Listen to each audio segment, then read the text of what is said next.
Takes a little bit, get everything ready. Thought we'd just talk about tools tonight. I thought we're gonna do Tuesday, Tool Time Tuesday from now on. On Tuesday nights, we're gonna talk, we don't have to talk just about tools, but turn this way a little bit. We don't have to talk just about tools, but I wanna see how Tuesday night works for people. I'm not sure. But I wanna just talk about tools. Hey buddy, how you doing? Welcome to the live. We're gonna be talking about a little bit of everything tonight. I'm gonna do a solder demonstration, and we're gonna talk about some older tools, new tools. Talk about people that are just getting into the industry. We're gonna demonstrate this little torch and how to use it when you're doing soldering. So we're gonna go over all that. Yeah, we'll just wait for some people to come in. I can't understand what you're saying, but hello from the United States. Reo, welcome. Anyway, we'll drag our feet a little bit here. It takes a little bit for the algorithm to push the live out. You usually know when you start seeing like 10, 15, 20 people coming into the room that it got pushed out a little bit. Welcome to the live. Appreciate you being here. We're gonna talk about Tools Night, Tool Time Tuesday. We're gonna call this on the lives. We had a great turnout the other night. It was like a 4-hour live. Excuse me. Talked about a little bit about everything. So we're just dragging our feet a little bit until we get a few people in the room. We had some people that were asking about tools, especially some younger guys. Were asking about, tools. And I was telling them, if you're just starting out, think about buying some used stuff. Some of the used stuff is some of the best tools. And I went out there and dug around in my toolbox tonight. Edis, yes. How you doing, man? Welcome to the live. I'm just dragging my feet a little bit, waiting for a few people to come in. Hello, Ramona Barb. Welcome to the live. We're getting a few people in here. Hi, how you doing? Cool Styley, LF Deemer. How you doing? We're gonna we'll get going here. I'm just kind of dragging my feet a little bit. I now have less money. Carter Ballinger, hi, how you doing? Hey Carter, how you doing? Kevin, welcome to the live. Welcome to the live.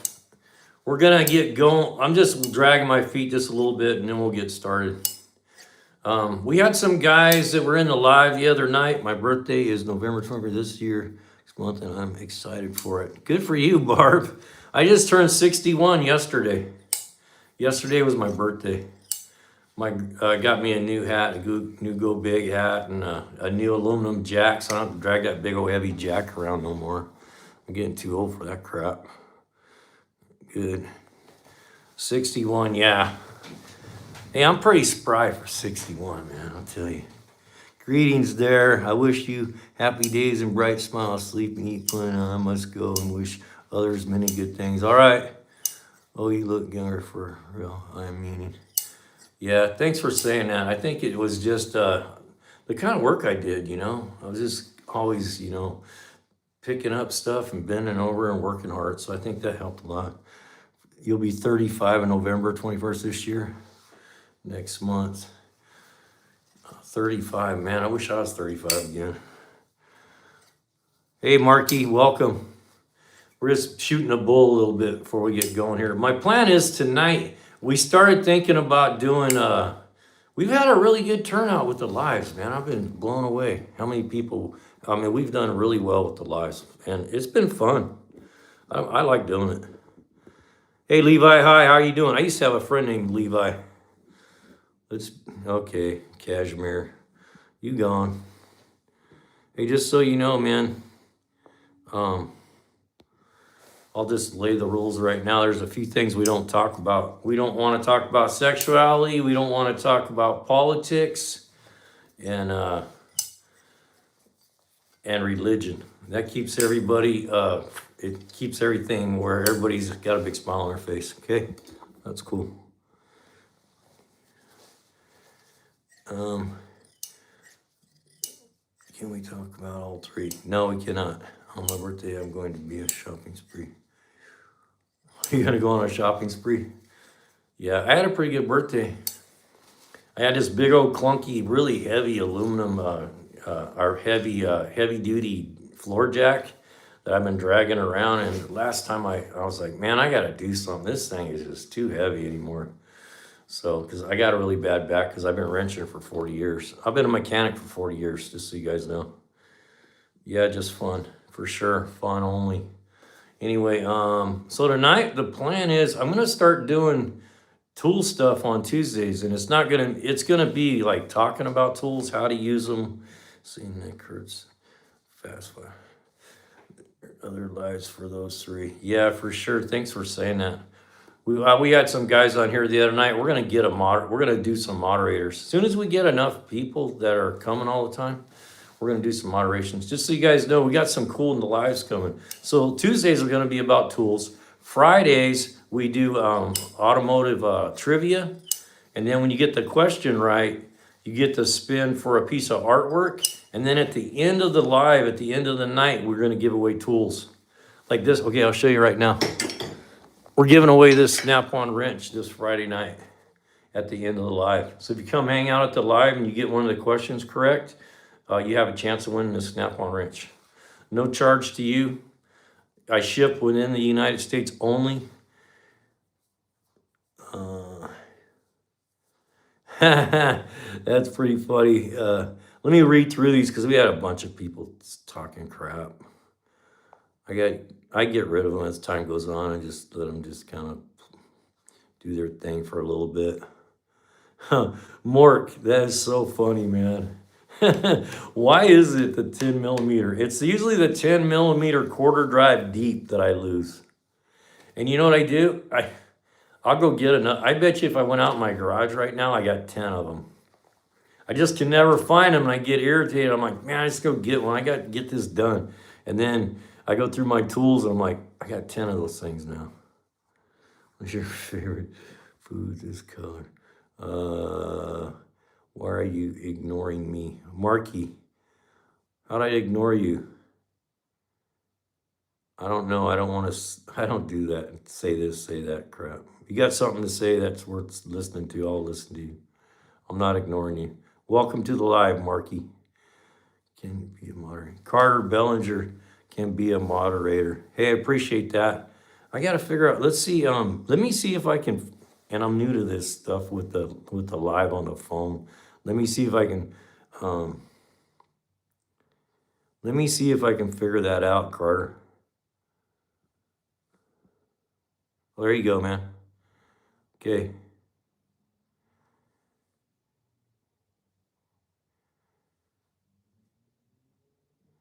There you go, man. Carter, thanks for volunteering. It makes it easier because I get irritated sometimes on this stuff. So Carter, I put you as a moderator. Anything that comes up that's like, you know what to do. You know, if it's political, if it's religion, or it's sexual, just get rid of it. I mean, if it's sexual preference, you know what I mean? I don't want to talk about. Good night. Everyone tap that like. Hey, BOI, with your tip. Yeah, appreciate you doing that. I always forget to do that. They say tap the screen. It gives us likes and it helps the algorithm and it helps the live. It gets more people in and people know what we're doing. Anyway, I'll give you some background on me. We've got a lot of new people here tonight. Become a motivator. What? Hey, Carter, what is a motivator? I don't even know. This is about my 7th live I've done, so I don't really know that much about it. If anybody, because I will put them in timeout. Yeah, it's nice to be able to say, go stand in the corner. Yeah. I got you. If anybody like the women and other stuff, I'll put them in. Yeah, I just don't want to talk about, what your sexual preference is. I mean, we can let some stuff through, but somebody just starts acting silly, man, just get rid of them. Anyway, so the plan is tonight. We had some people on the live the other night, and man, we had a live the other night what was last night? It lasted like 4 hours, 4.5 hours. And I got done, I couldn't go to sleep. I was up all day. I went and laid down at like, I think at noon today, and I got up at 3 o'clock, so I've only had 3 hours sleep.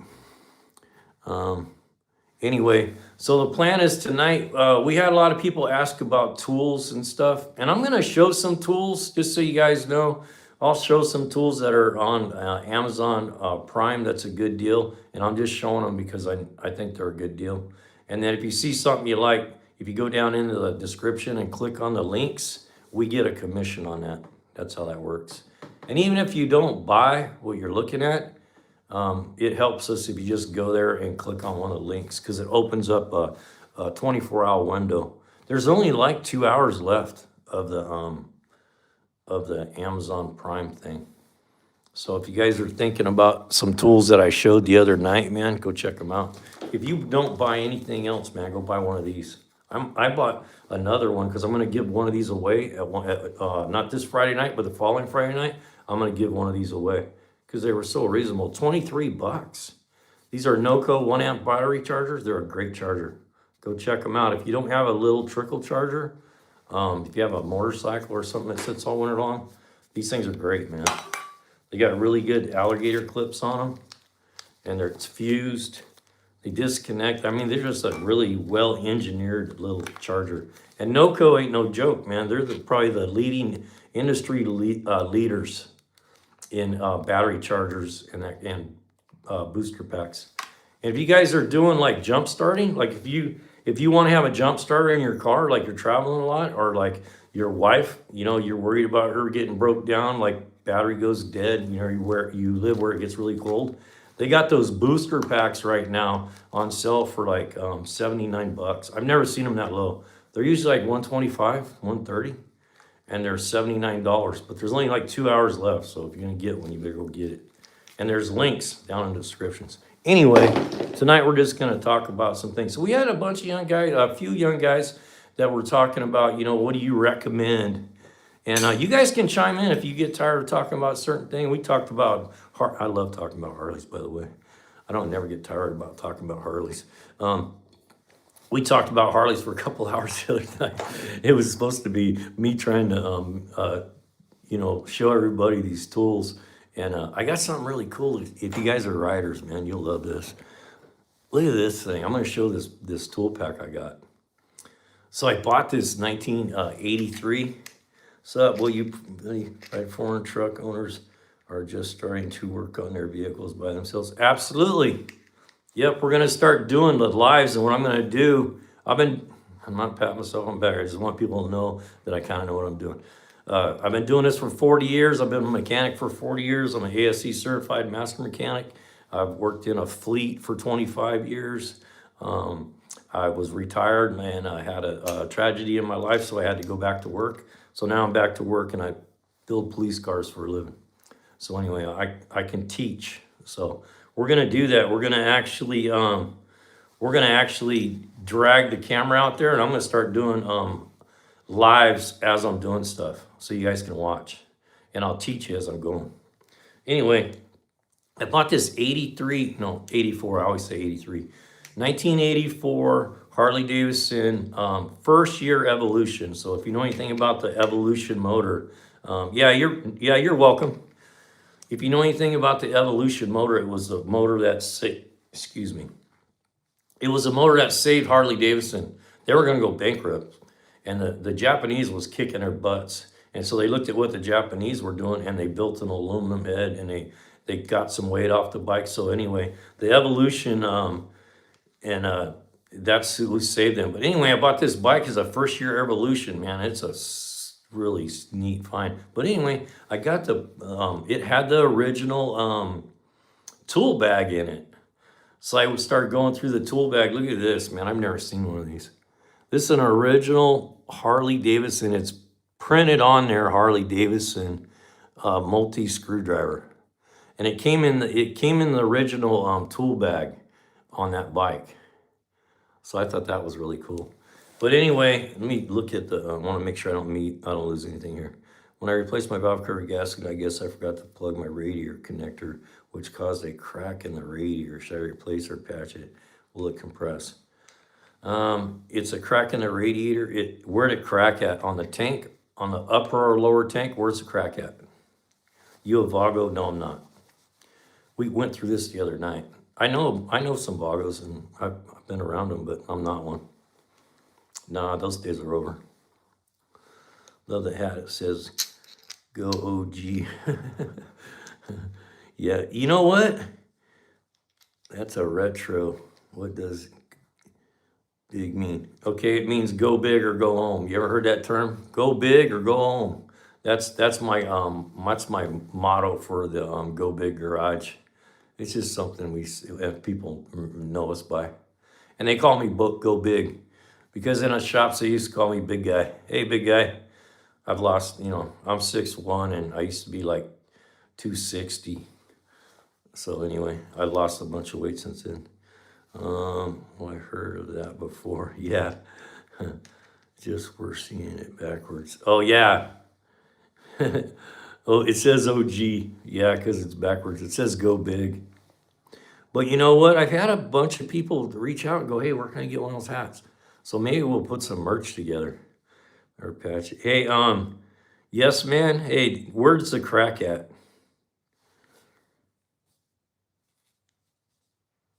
Where's the crack on the radiator?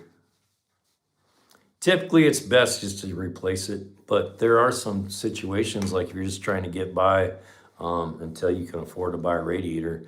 If the crack is on the top where you can get to it really well, you ride with a club or just ride to ride. I just ride to ride. No, I don't ride with a club. Nope. It's like herding cats, man. I got a shirt that says Army of One on the back of it. It's just we're seeing it backward. Okay, you ride the club. Okay, hey, we had a Vago on here the other night. We sat there and shoot the bull for a little bit. Real cool dude. Yes, man. Yes, man. Give me some information. I can help you out. Don't blame me, same here. Yeah. I've been on some big rides and stuff. Rode with like 100 guys across the desert went to Tombstone one year with 100 of us. It was fun, but man, trying to get in and out and get fuel and get fed, it's a freaking nightmare. Don't blame you. How many is your Harley? It's 80. I don't like anything newer than 99 because they're all computer controlled. I like to be able to work on it, so I like to have a carburetor on my bike. Yeah. Hey, Easy Money, welcome back. He was on here last night. Man, I never went to bed last night. I was so wound up after the live, I couldn't go to sleep. I just stayed up, and I didn't go to bed until like noon today. I slept for like 3-4 hours. I don't sleep much. Does 81 dominate globally? I'm not sure what you mean by that. 80 cubic inches is a Evo motor, Evolution. It was first year Evolution was 1984, and then it went. They went to the twin cam in, I believe, 2000. So from 1999 through about 1984 is you can still get a carbureted bike. My dad used to own a motorcycle. I think it was a Firebird or something like that name. A Firebird. Yeah, I'm not sure what that's about. Anyway, we had some people on here the other night was asking me about tools, about starting in the industry, what I would recommend. And I told them, I said, if you're just starting out, go get some used tools because the used stuff is so much better quality than what you can buy now. And I'm going to show you guys because I'm a tool nut, man. I always pick up these old tools and stuff that I just think are cool. And I'm going to give you guys his opinion on a little project I'm thinking about doing. And I'm going to do a demonstration on how to solder correctly. Because people were talking about that, and I said, no, industry standard is non-insulated butt connector, solder, heat shrink. And we're gonna do that here. I'm gonna take a wire and I'm gonna show you how to make a good connection. How to make a connection like a master mechanic would. And if you're going to a mechanic that's using insulated butt connectors all over your car, go find another mechanic because he's just cutting corners, man. Anyway, so I'm gonna show you a couple tools. So we had actually a video that didn't go viral, but we got 280,000 views on it. It was about vice grips, and it was just a really standard video, just saying how to open them and close them, and some little history about them and stuff. But anyway, I dug these out of the garage today, and I want to show you guys a little different. Let me see if I can grab. I got another set here. Here we are. So vice grip got bought up by Irwin Tools. So the vice grips you see now, they'll say vice grips on them, and they'll say the original, but they're not. If they're original vice grips, they'll say Irwin Tools on them. And I bought these, and this is a Husky brand. So everybody's making vice grips now. Yeah, very universal tool. You know, there's some things that you just, without a vice grip, you won't, it can get you out of so many binds, a vice grip can. I've used them for everything you can think of. What I really like to use them for is locking bolts, like because we take fuel tanks out of trucks a lot where I work, you know, when we put we build new trucks. So a lot of times they have locking nuts on them, and you have you have to use two people a lot of times, and it just takes up time. And so I'll take these and I'll just go underneath there, and these aren't the ones I use. These are just some junk ones that I bought. And I'll clamp on that locking nut with this and rest this up against the frame. And then I can go up top with an impact and get those out. Otherwise, you got to get somebody underneath the truck to hold it while you're up top, and it's a two-man operation. So these things save you a lot of headaches for all kinds of stuff. I can tell you all kinds of stories about vice grips where it's gotten people out of a bind. Throttle cables that broke, steering wheels. My brother one time, his Impala, somebody stole the steering wheel off his Impala, and he didn't, this was back like in the 70s, and he didn't have the money or didn't know where to get a steering wheel, so he just took a pair of vice grips and clamped it on there, and he drove that car around with those vice grips on there for probably a month. I thought that was funny. Yo, buddy, A-New Vlogs, how you doing? We'll go over some other stuff too, because we had some people on here the other night that were content creators. Hey, thanks for the hearts. If you guys would, if you tap the screen, like double tap the screen, it drops those hearts. If you see those hearts that are coming up right now, and I can't tell who's doing that, I can just see them. So whoever's doing that, thank you. It helps the live, and it pushes it out more so more people can find us. Yo, buddy. So anyway, I wanted to show you a few things about vice grips. So these are original set. And I was trying to do the research, but I think these were made like in the 40s. And you don't see these a lot anymore. You see how they got the little thread here? So a lot of fabricators use these. We still have some in our shop that's been there forever.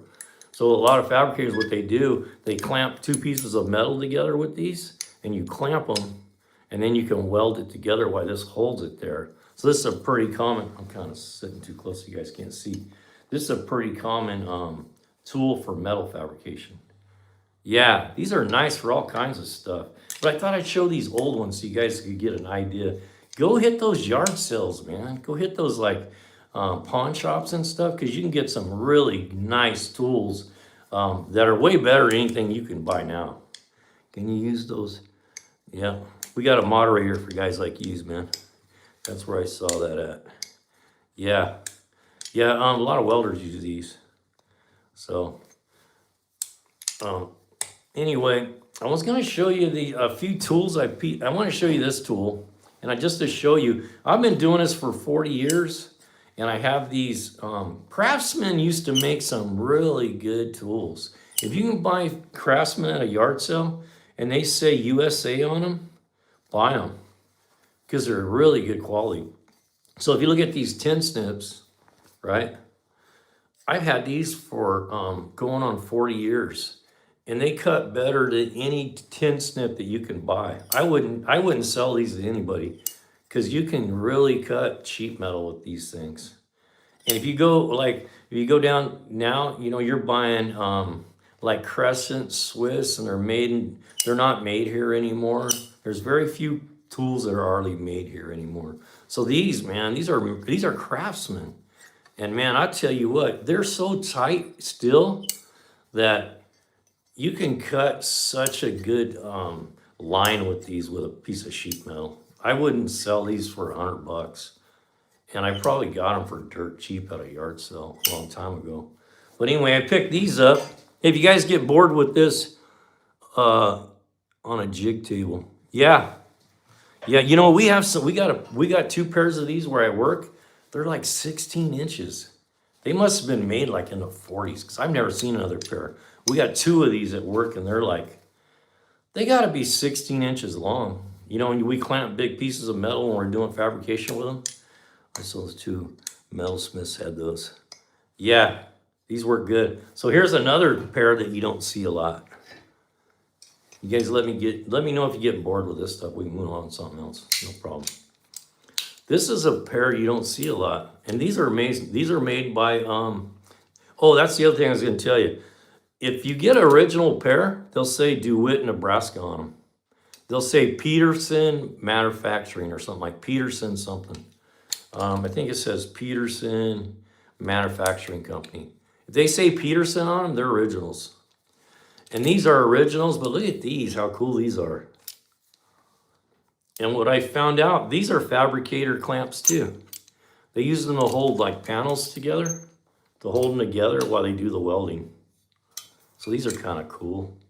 I got these from my father-in-law, and he's passed now, but I'm guessing these were probably made like maybe the 40s or 50s.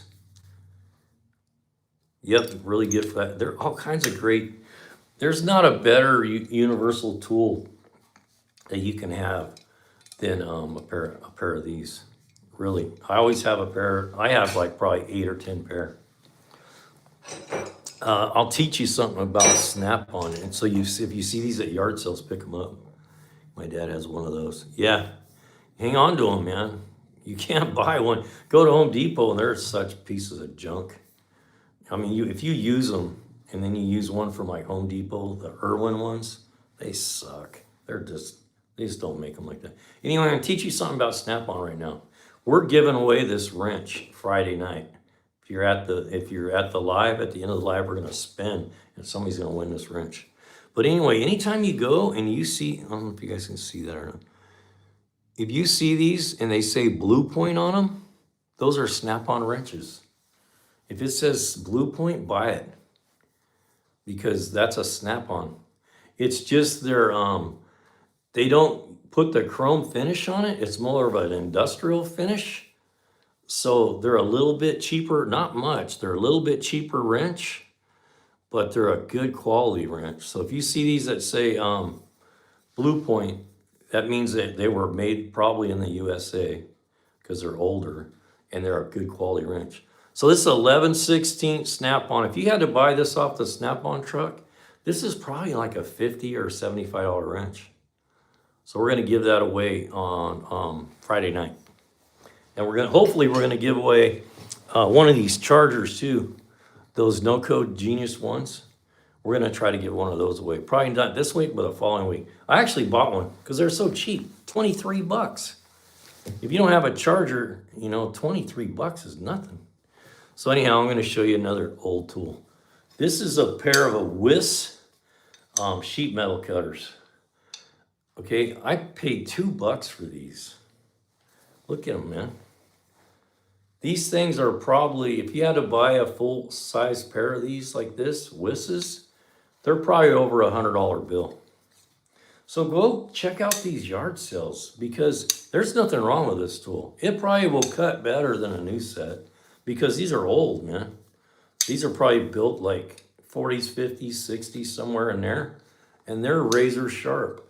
I'm gonna restore these. I'm gonna clean them up and paint them like a battleship gray or something. So we're gonna do that. Let me show you something really cool. You guys have any questions, automotive stuff? Anything, man, you can, whatever you got, man. I'm a wealth of knowledge. So I was over at my neighbor's house tonight, and she's been my neighbor for like 40 years. And she gave me something. Oh, I'll show you my sign she gave me. Welcome to the live. Everybody that's here, welcome to the live. If you would, just put a little comment saying hi or something. It helps the algorithm. And we know you're here. Okay, check this out. She gave this to me. So her dad used to own a gas station, and it's like a penny bank, but it's made like an old oil can, probably like from the 30s or something. What I thought was cool, it had some writing on the back. It says RPM Supreme Motor Oil cuts engine drag, saves up to 1 gallon of gas in every 8. So they were claiming that if you use this motor oil, you're going to save gas mileage by 1 gallon of gas for every 8 gallons you buy. And I never heard of it. RPM Supreme Motor Oil. It's really cool. So anyway, I'm going to put that up on my stuff. I have a pretty. Right now we're facing this way. I got a really nice setup. Let me show you guys what I got going on so you can see it. Some of you guys have already seen it, but anyway. I got this screen set up so I can share my screen with you guys. Let me pull this up. So we got a pretty nice, we set this up for doing content. I do content creation. We create content. So check this out, man. My neighbor just gave this to me yesterday. It says, "Go Big Garage. Fixing your stuff since forever. I can fix anything except stupid." She had that made for me. I thought it was pretty cool. So anyway, we have nice lighting and a good camera and all that stuff. And we're going to switch over to StreamYard pretty soon. But anyway, right now I got it facing this way so I can share my screen with you guys, because I'm going to bring up some product on the screen tonight so everybody can see that stuff. But I want to show you a few things. Let me turn this down. Let me do this so you guys can see this. Check these things out, man. I was stoked when I got these. So I recently went to a yard sale and bought these.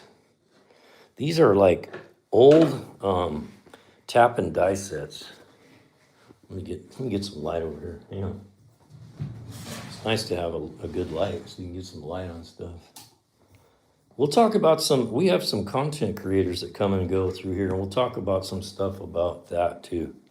So check this out, man. This is the original box. This ain't something somebody made. This is how it used to come. And it says the name of it right here. And when I bought these, I was like, these taps, if you've ever bought taps, these things are like $20 a piece sometimes. These things. So, there's like 15 or 20, and it has all the dies and everything's still in really good condition. And I paid $5 for this.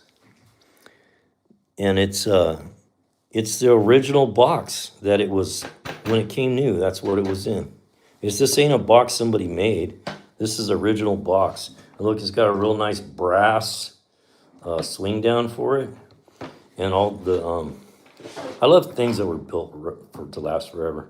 It's got brass hinges on it. And this is the name of the company. It's hard to make out, but it says Bolton Die Screw Plate. That's what it says right here. And then the guy, I guess his last name was Gibson, so he engraved his G on her so somebody didn't steal it from him or something.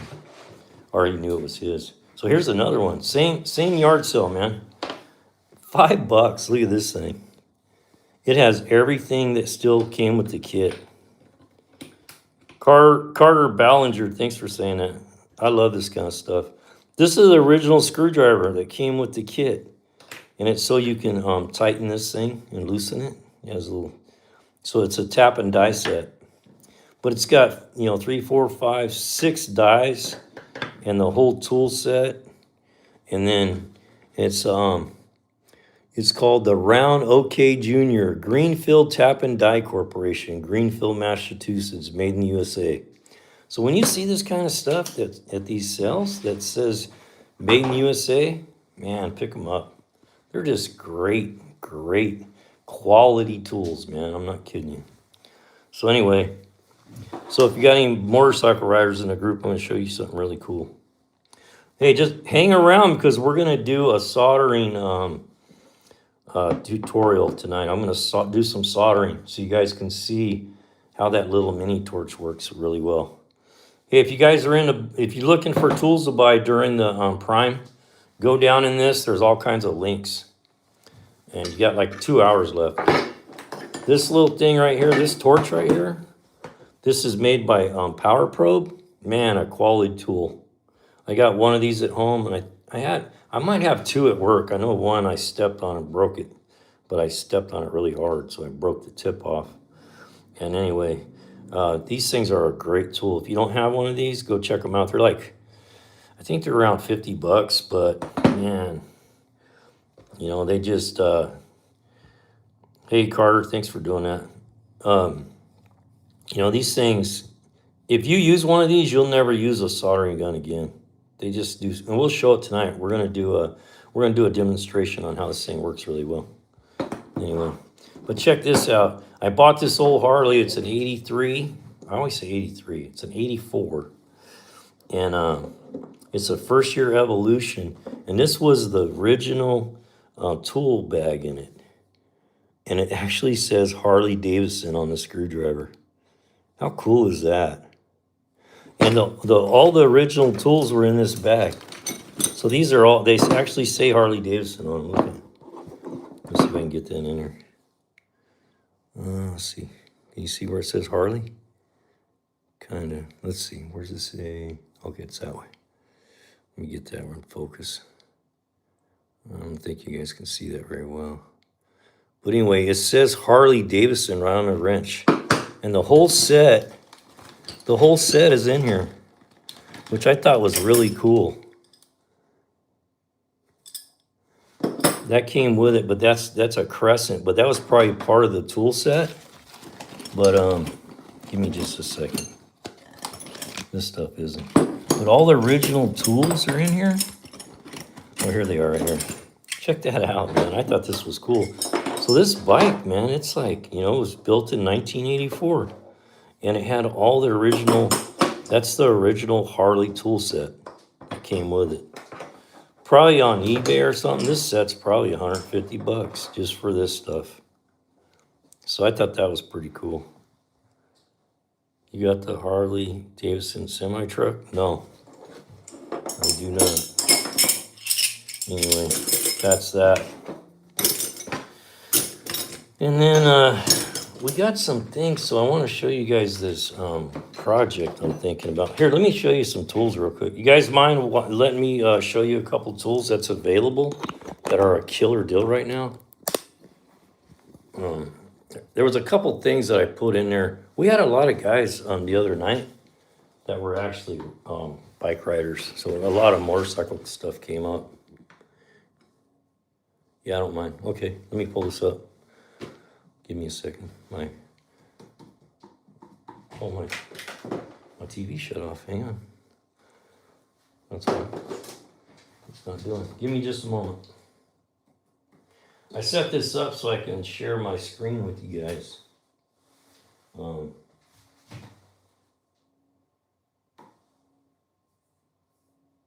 Let's see if we can get it. There's my ugly mug. Appreciate you guys hanging out tonight. Try to get something zoomed in here. So I'm gonna pull this up. Let's see right there. I'm gonna pull these up. This was, I thought, was a killer deal. And this ain't a tool, but this, I have one of these. And man, I love it. I use it all the time when I'm outside working on a truck. But this is a Bluetooth speaker made by Bugatti. These are usually $200. They're on sale for $59. You can charge it up. You can charge your cell phone off of it. They're super loud, and you can hook your phone to it and listen to music while you're outside. And I've drugged this thing in, you know, had it underneath the hood with me and everything else. And go sub to him. Hey, thanks for saying that, Carter. Yeah, we appreciate everybody's sub, man, for sure. But anyway, I looked at this and I was thinking, man, that's a good deal. Because I have one and I love it. And it's only $59. They're usually they're $200. They're 70% off. So this is a good deal. And you got an hour and 30 minutes, just so you know. I tried to get all this. I could have done more, but I had a lot going on today. And someone asked about screwdrivers the other night, and Channel Lock makes a pretty good screwdriver. You know, a lot of screwdrivers now are made in China, and channel locks, most of their stuff is still made in the United States. If you go to their website, and even a lot of their tools, they say made in USA right on them. So a lot of their stuff, you know, is still made in USA. And this is more for a guy that doesn't have a set of screwdrivers. Oh, I'm sorry, these are, yeah, these are channel locks. I was thinking they were SK. So that's a good deal.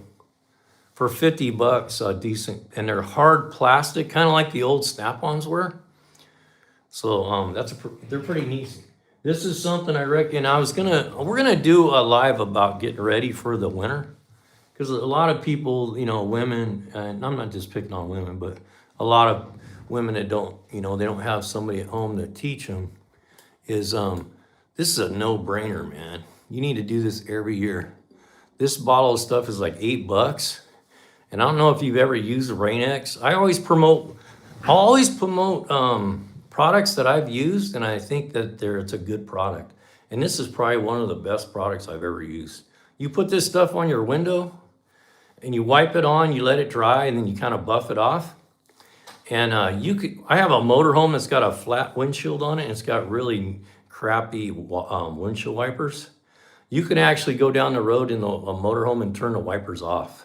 It will bead the water off. It's just incredible. The first time you use this, you'll never go without it again, because it beads the water to the point of like, you don't even need wipers.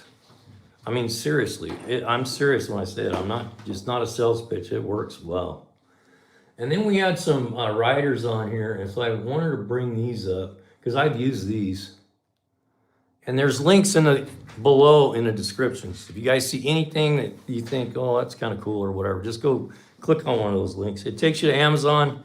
We make a few bucks, and it doesn't cost you anything extra. These are Frog Togs, and I've used these. I keep a set of these on my bike when I'm out riding. And if you've ever been out in a downpouring rainstorm, these things, you can put them on and tighten them up. And when you get to where you're going, you'll be dry. They are the best water gear that I've ever used. And you know how you put like, if you put on a raincoat, you'll start sweating. These don't make you sweat like that. They're breathable, and they're the best. I've never seen a better water gear for outside. So if you spend a lot of time outside, you know, you go outside and work on stuff, or you have a ranch, or you have property or whatever, get you a pair of these. I'm telling you, you'll probably send me an email telling me thank you so much. So those are great, man. I love them. Like I said, I carry a pair on my bike. One time I was going out, going between here and I was in Merced coming back to California on my bike, and man, it just downpoured. I mean, like they shut the highway down, made everybody get off because there was so much water. And I had a set of these in my bag, and I put them on because we had to go. I had to get back home. I had to go to work next day. And I rode like 200 miles with those on, and I took them off, and I was bone dry. I'm not a kid neither. Great product. This is a good deal. If you got a pickup, you're thinking about putting a winch on it, these are normally 500 bucks.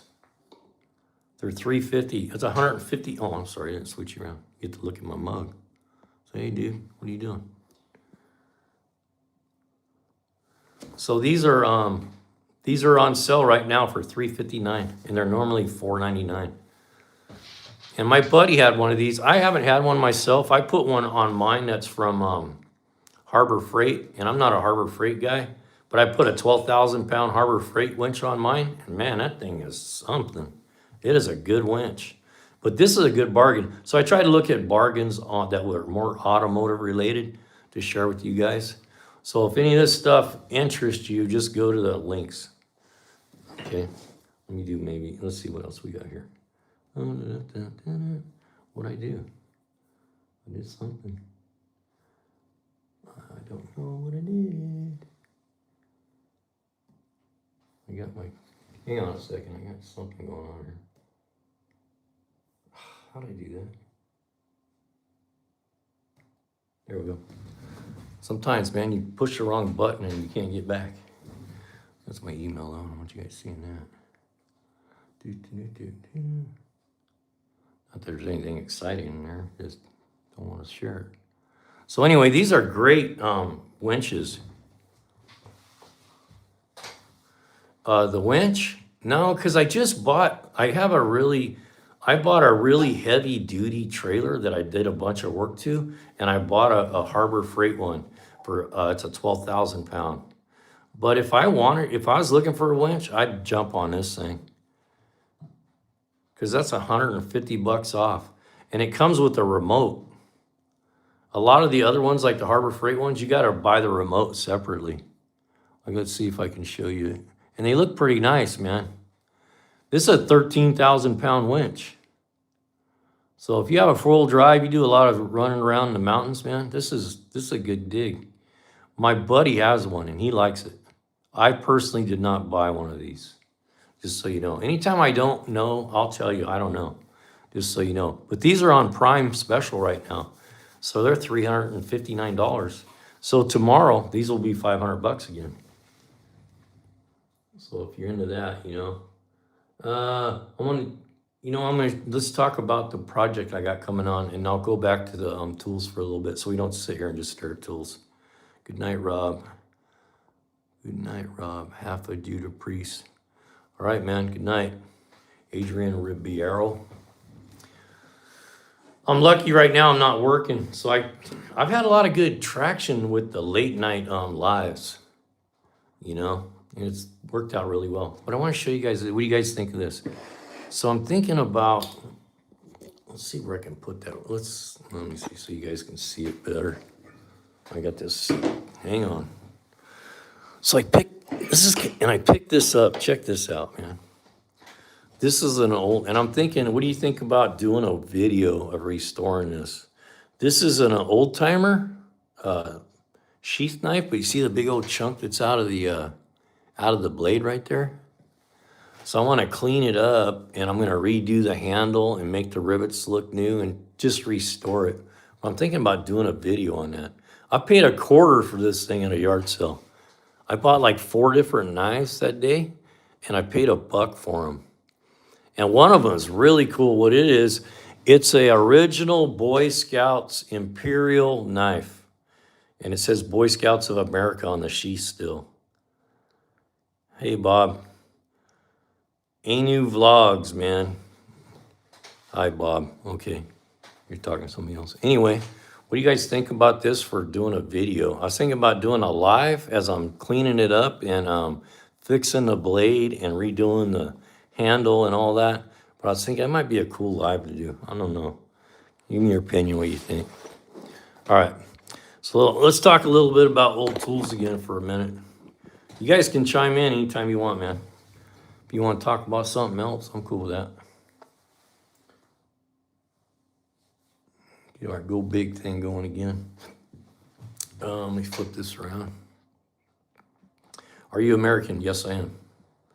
Born and raised in Long Beach, California, and I grew up in Compton when I was a kid, believe that or not. So anyway, this is another tool I'm probably going to restore and do something with. A lot of people don't know what these are. There might be some guys on here. Do you know what this is? It's pointed on the end. It's tapered. These make just great for like pinch bars, but I do not watch. I've watched Breaking Bad. I've seen Breaking Bad, but I don't watch it now. I've seen it. I didn't like it at first, and I thought, then I got sucked into it. It's pretty good. Are there any Alabama? Okay, thanks. Thanks, Carter. You know what you're seeing. Anyway, so these are kind of a cool tool. We built America with these tools. So this is what they call, I live in Alabama and Millbrook. This is called a spud wrench. And this is the type of tools that they built like the San Francisco Bay Bridge with. So they would take this, right, and 2 beams would come in, and they stick this in there and they line the beam up. Then they pull it out, put the bolt in, and then they would take the end of this and they would tighten the bolt. And that was before impact guns. Do you watch corn? that was before impact guns. So this is how we built things back in the day when men were men. And they didn't come on here and talk crap on somebody's life. So anyway, that's what that is. It's called a spud wrench. And they still use these today. Guys that do high-rise stuff, they carry these. They don't use this anymore, but they use this to line the beams up. They carry it in their pouch and they pull it out, and then beam comes in, they pull it to them, they stick it down in there, and they line the beam up. So these are still in use today, which I'm going to restore this thing. There's some of these things I want to restore them and just knock the rust off of them and kind of paint them like a battleship gray or something. Just because I think they're just so cool. And you can pick this stuff up at yard sales for pennies, you know. And this is history, man. You know, we're throwing our history into the landfill. Anyway, I was out in my shop today, and I was like, you know what? I better I'm gonna look around and see, you know, what are some tools that I just love that I would never give up. And this is probably my favorite ratchet in the world. This is a 3/8 snap-on stubby. This is the most, this thing can get you out of so many pinches, you know, because it's so small. You can get up in there with just your hand like that, you know. So out of all my ratchets, I have a 3/8 long-handled flex head that I really love too. Tool that you got. What is a favorite tool that I have? It's hard to say favorite, but ones I couldn't live without. This is probably, I'll have to show you this because so I do a lot of electrical work. So mostly all I do is electrical work. Get rid of them. What are you guys talking about, man? We got a moderator here for you, Black Jesus. I crimp a lot of crimps. I probably do 100 crimps at least a day, maybe more. Because I build police cars, so I outfit them with all the lights and everything and drill holes through the firewall and bring all the controls in and all the lighting and the guns and all that stuff. So anyhow, I do a lot of crimping. And this set of crimpers right here is probably my favorite tool. Work when people found out that I was not a real electrician. They were shocked. Yeah, if you learn it, I tell people that are getting into the trade, you know, learn electrical because a lot of people hate it. You know, if you don't understand it, you'll hate it. But if you understand it, you realize it's good work. And you become the go-to guy because no one else understands it. Like I went back to where I'm working at now. And I was retired for 5 years, and they were happy to have me back. Electric bill and my water bill at the same time. I was shocked. Yeah, that's pretty funny. I was actually shocked. They came out and changed my meter on my house, and my bill was usually like 40, 50 bucks.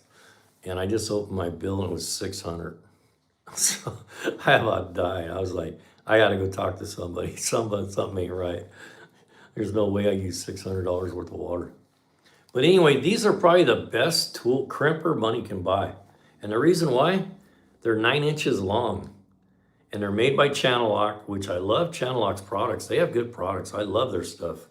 You know, and I'll tell you a good story about these, okay? So the nice thing about these is see how long they are? So when you crimp them, the handles are only this far apart. So you're not like this trying to crimp it. You know, this is probably one of my favorite tools. And what happened was I have a pair of these at work, and I got a pair that I still have in my toolbox now that I've had over 30 years. And I don't know what Channel Lock does about their rubber. They have the best rubber on their handles of any tool you can buy. Because I got a big pair that I bought. It was the first tool I bought when I started wrenching. And that was like in 88 or 9, something like that. 88? No, earlier than that. So anyway, they're like 40 years old. And the rubber is perfect on them still. That old. And usually all your tools, the rubber peels off and falls off and you got to redo them. But anyway, these are nice because I don't do non-insulated butt connectors, but they got a really nice peak on them for doing non-insulated butt connectors, and you can do insulated, and it's got a nice blade on there for cutting wire. This will cut like a 6-gauge wire, no problem. So anyhow, I had a pair of these and I lost them at work. And I went into the shop and I said, man, I need a pair of crimpers. And my boss goes, get the best pair you can find. I said, all right. So I went and I looked and I bought a pair of Kleins. They were over $100. I thought, man, over $100, they gotta be good ones. So I bought a set of Kleins. And the guy brought them to me, and I used them for like 3 days. And the next week he came in, I said, you can have these back. I hate them. I didn't like them at all. They were hard to crimp with. They wouldn't open right. So these sort of fencing pliers. Yeah, I got some fencing pliers around here. I use them for different things. You know, those fencing pliers, they come in handy for different things. And that it works better than anything else you can use. But these are like crimpers for crimping. I'll show you what they do, because I got some right here. Actually, I'm going to do a demonstration. If everybody hangs out and they want to, I'm going to do some soldering tonight, just to show people, you know, how to correctly solder. Because we had a guy the other night, he was asking me about it, and I said, you know, really, you almost have to watch somebody do it. So these are what I use at work. They're all metal. They don't have a seam. There's no seam in them. Some of these you buy, they'll have a split in them. You don't want those, because when you crimp them, they spread open. So these, what you do with these is you take these and you load them into the tool. And this is the best way to do it. If you're going to crimp something, don't try to stick the wire in there where it's like this. You know, a lot of guys will put this on the wire and then they're trying to get this on there, and it's a pain. So what you do is you load this into the tool. See how I got that? And you get it to where it's ready to crimp. Then you stick the wire in. I'll show you what you do. You go like this and they crimp down. And then after you're done, you go back and you solder these. You fill this with solder. And then when you're done, you put some heat shrink on it. We're going to do that tonight. I'm going to show you how to do it. So anyhow, I bought a set of Kleins, hated them. So I bought a set off the Snap-on truck. I used them for a week, and I said, those things suck, man. I hated them. So I made my boss go get me another set of channel locks. And for the price, I said, give me 2 pair. Because those other ones were half. These are $30, man. Best crimper you can buy for $30. And if you go down in the description, they're in there. $30, and they're like under $30, like $28, $29. But if I lost these today, I would buy a pair tomorrow. And a lot of the tools that I recommend on the lives, that's because they're tools that I've used and I know what the quality is of them, and I'd buy them again for sure. Okay. So anybody building anything cool? Any hot rod stuff going on? Anybody building? I got a little project. Let me show you this while we're right here. Hey, put in the comments if you're building something or you're thinking about building something. Let me flip this around. See this thing? This is a 212cc Predator motor that I pulled out of this little mini bike that I got on a trade. I sold a Harley, and this guy, he didn't have enough money, and he had this. He goes, would you take this as part trade? And I go, yeah, I would. So what I did is I'm gonna,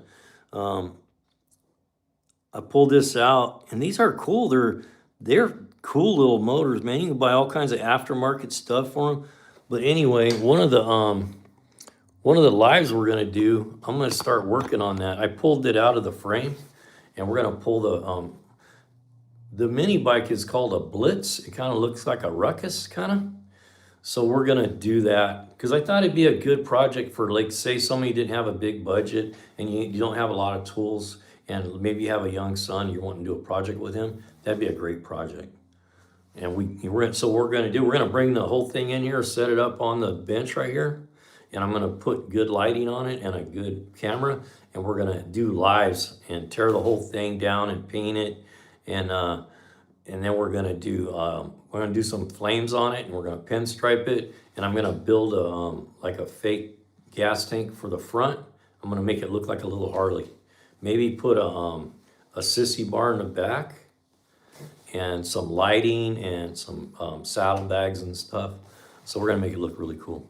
So that's a cool little project we're gonna do. And we got some other projects going. I got a diesel 91, I got a 91 Ford F-250 with a 7.3 that I bought. and we're going through that thing and getting it running.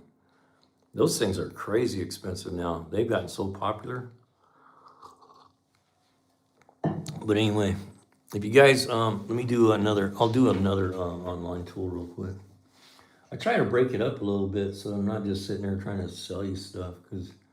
But just so you know, when we do this stuff, it just helps out the channel, man. You know, it allows us to buy good equipment and give away stuff in the lives.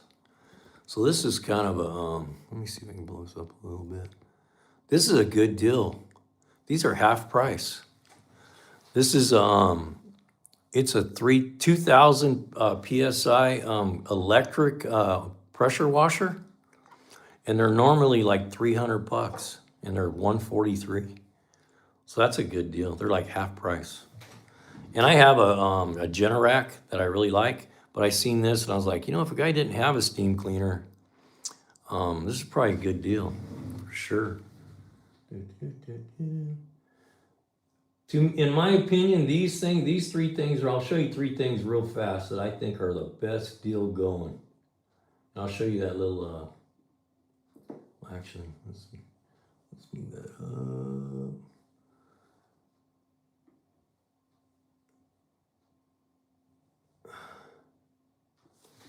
These are the best deal going in my opinion. They're not gonna last, they might even be out already. It ends in an hour. These are those battery jumpers that you can jump start your car with. And man, we got some of these at my shop where I work and they work great. And we start diesel trucks with them. And they're normally like $125, so they're on sale for $79. And NOCO is like the industry standard now. You go into any shop right now, and this is what they're using. You know, it's not cheap stuff. It's good quality.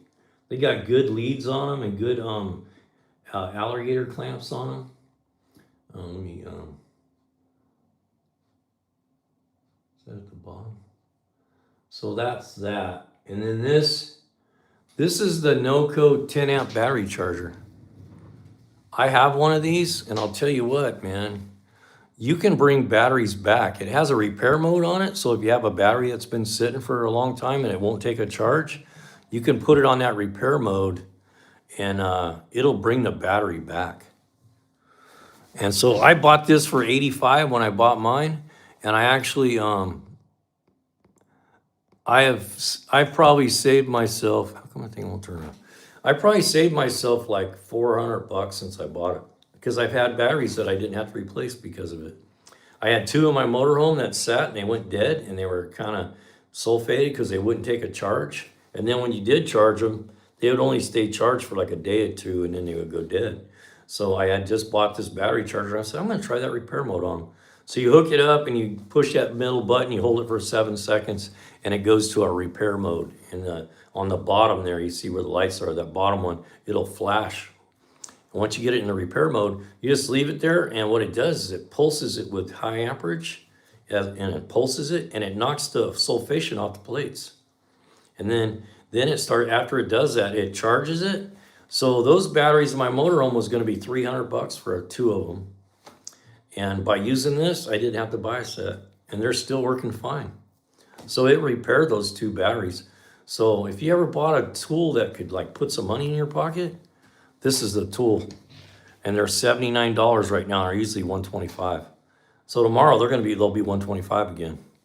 I like the snap-on one because it does the lithium and does the repair. These do lithium.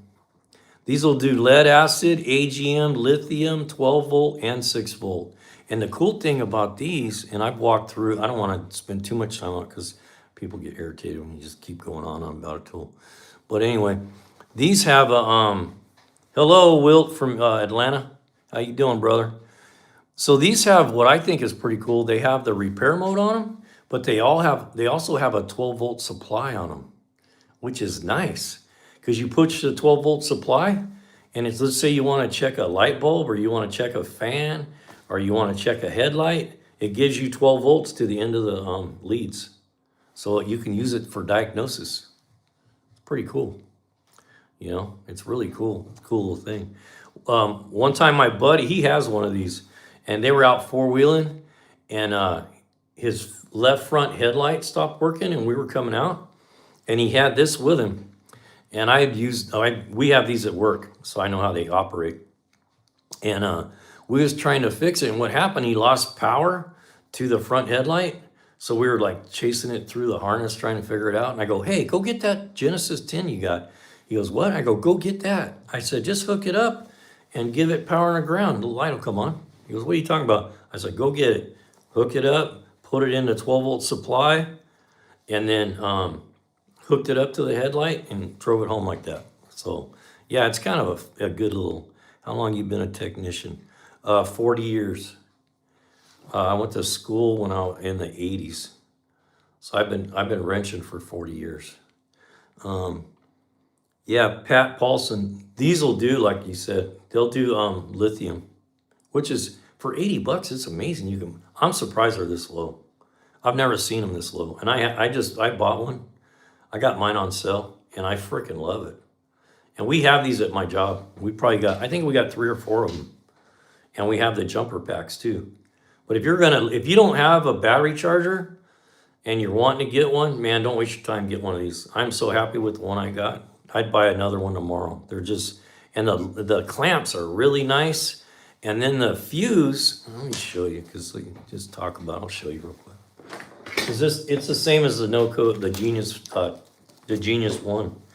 These Genius 1s, not next week, but the week after, I'm going to give one of these away. They were so cheap, they're $23. How can you not buy one of these? The leads are worth $23.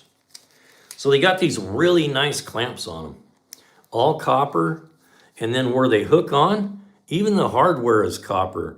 And these are nice because you can take the clamps off, and you can screw this, you can put like a little lead or something on there. Or if you damage one of these, you can buy just the clamps. But this is what I thought was cool. Well engineered. So they put a little, let's see if you guys can see that very well. They put a little inline fuse in this. But the smart thing that they did, stupid thing, is they put a standard ATO fuse on this. This thing hasn't been off, so it's hard to open. Dang, might need a tool to get that off there. Hey, I got my trusty old vice grips right here, so.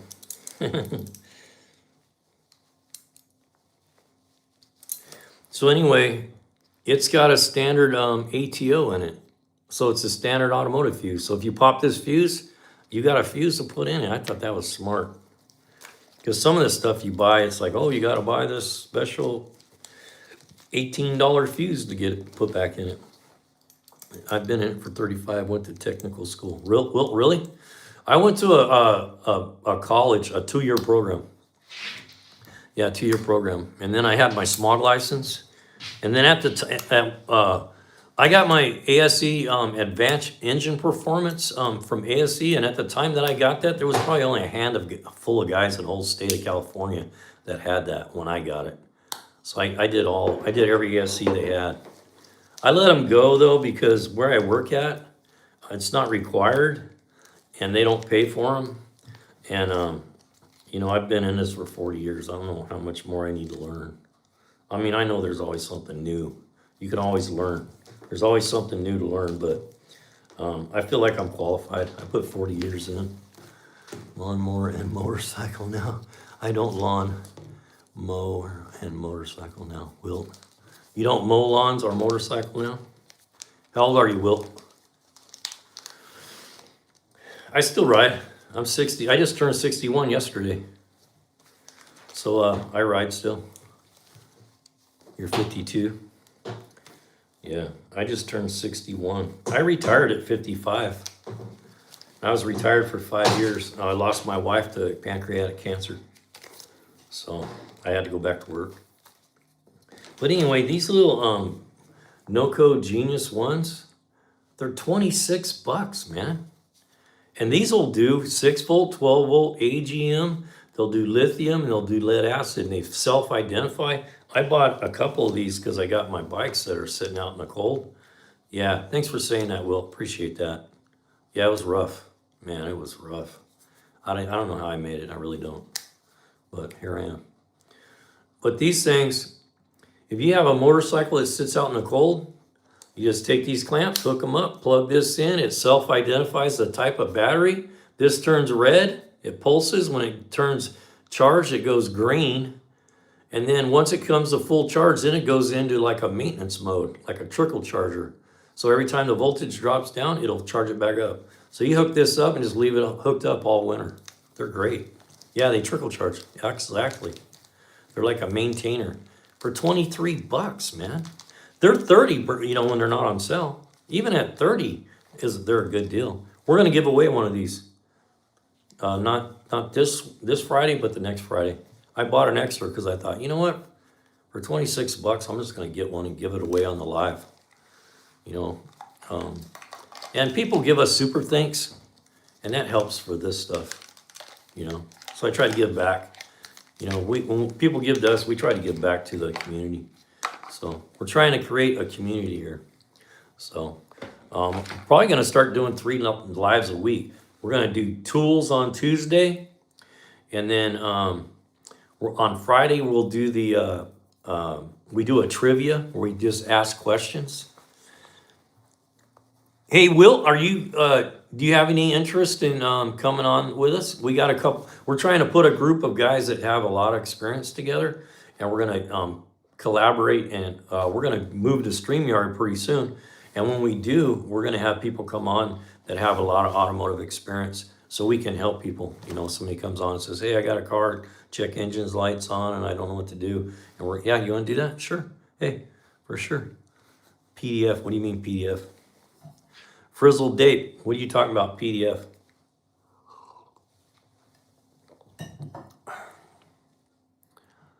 I'm the best. I like that kind of attitude. When a guy tells you he's the best, he usually he's pretty confident. I tell my bosses that. They come out there and tell me stuff. I said, hey, I know my job. I know what I'm doing. I don't need no babysitter out here. Here's another cool tool. I would not give this thing up for $100 bill. I bought this at a yard sale for like $1, and it's more of a contract. It's more for doing wood. But man, this thing is such a convenient little saw. It's a little hand saw, and it was messed up right here, so I JB welded it. Mechanics, man, JB weld everything. That's a product I need to bring up. If you guys that are watching never done no automotive work, and you've never used JB Weld, go buy some. It's the best stuff you don't want to use it just on anything. But we had a guy on here early, but he never got back to me. He was talking about his radiator. And in a pinch, man, you can fix a radiator with this. You're out in the middle of nowhere and pop a hole in your radiator. You can take this stuff, mix it up, put it on there, let it dry, and drive home. It'll get you home. It's an amazing product. It really is. I fixed stuff. Like one time I was at work, and I stepped on my glasses and broke them in half. And I can't see crap without my glasses. It's getting worse, too.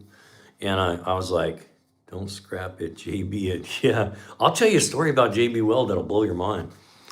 So anyway, I broke these, so I just JB Weld them together, and it got me through the day, or until I got another pair, because you can't get a pair overnight. It takes a while. I'll tell you a great story about JB Weld. If you don't mind hearing stories, I like to tell stories when I'm doing this stuff.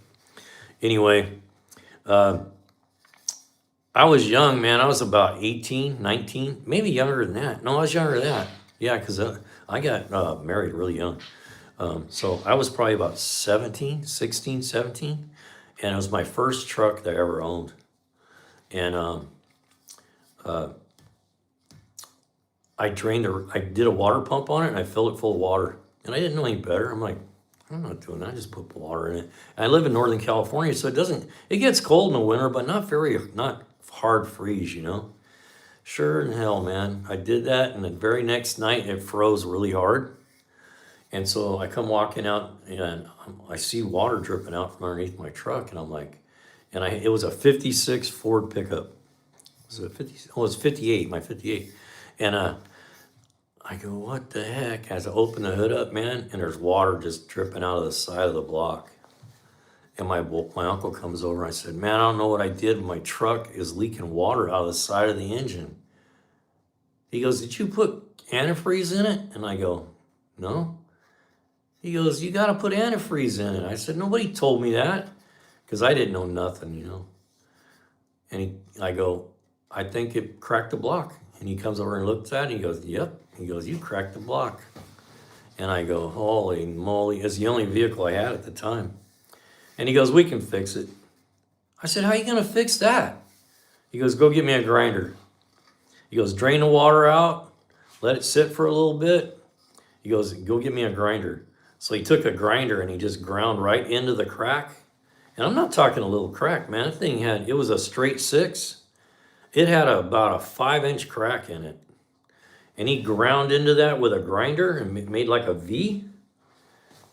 Took 2 tubes of JB Weld and mixed them up and filled that in and let it sit overnight. I drove that truck for like 4 years after that with that JB Weld in that crack. Otherwise, that truck would have been toast.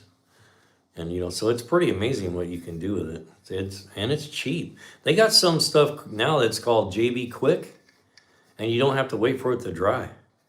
I don't think it's as good, but if you're in a pinch, like you're trying to just hold something in place, like a little plastic panel or something, it works really good. Your uncle taught you a lot. Yeah, he did teach me a lot.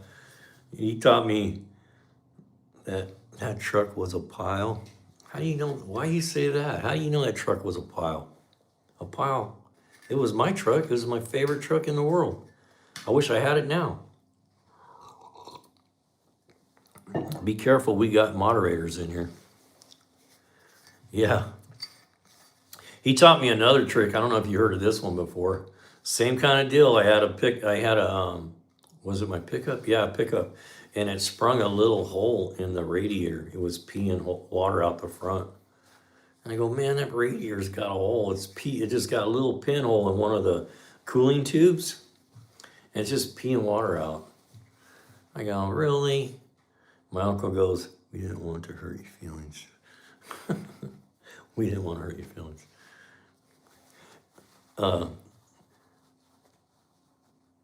What do you mean you didn't want to hurt my feelings? About the truck? A 56 Ford? Do you think that's a hunk of junk? I think it was the coolest truck ever. Anyway, so anyway, my uncle, same uncle, he was a mechanic forever. He knew all kinds of little tricks. He comes out and I said, yeah, it's got a hole in it. I said, I was getting some solder out and I was trying to solder it and it wouldn't stick. And he goes, don't do that. He goes, go get me the pepper. I'm like, what? He goes, go get me the pepper. I go, what are you doing? And he goes, just watch.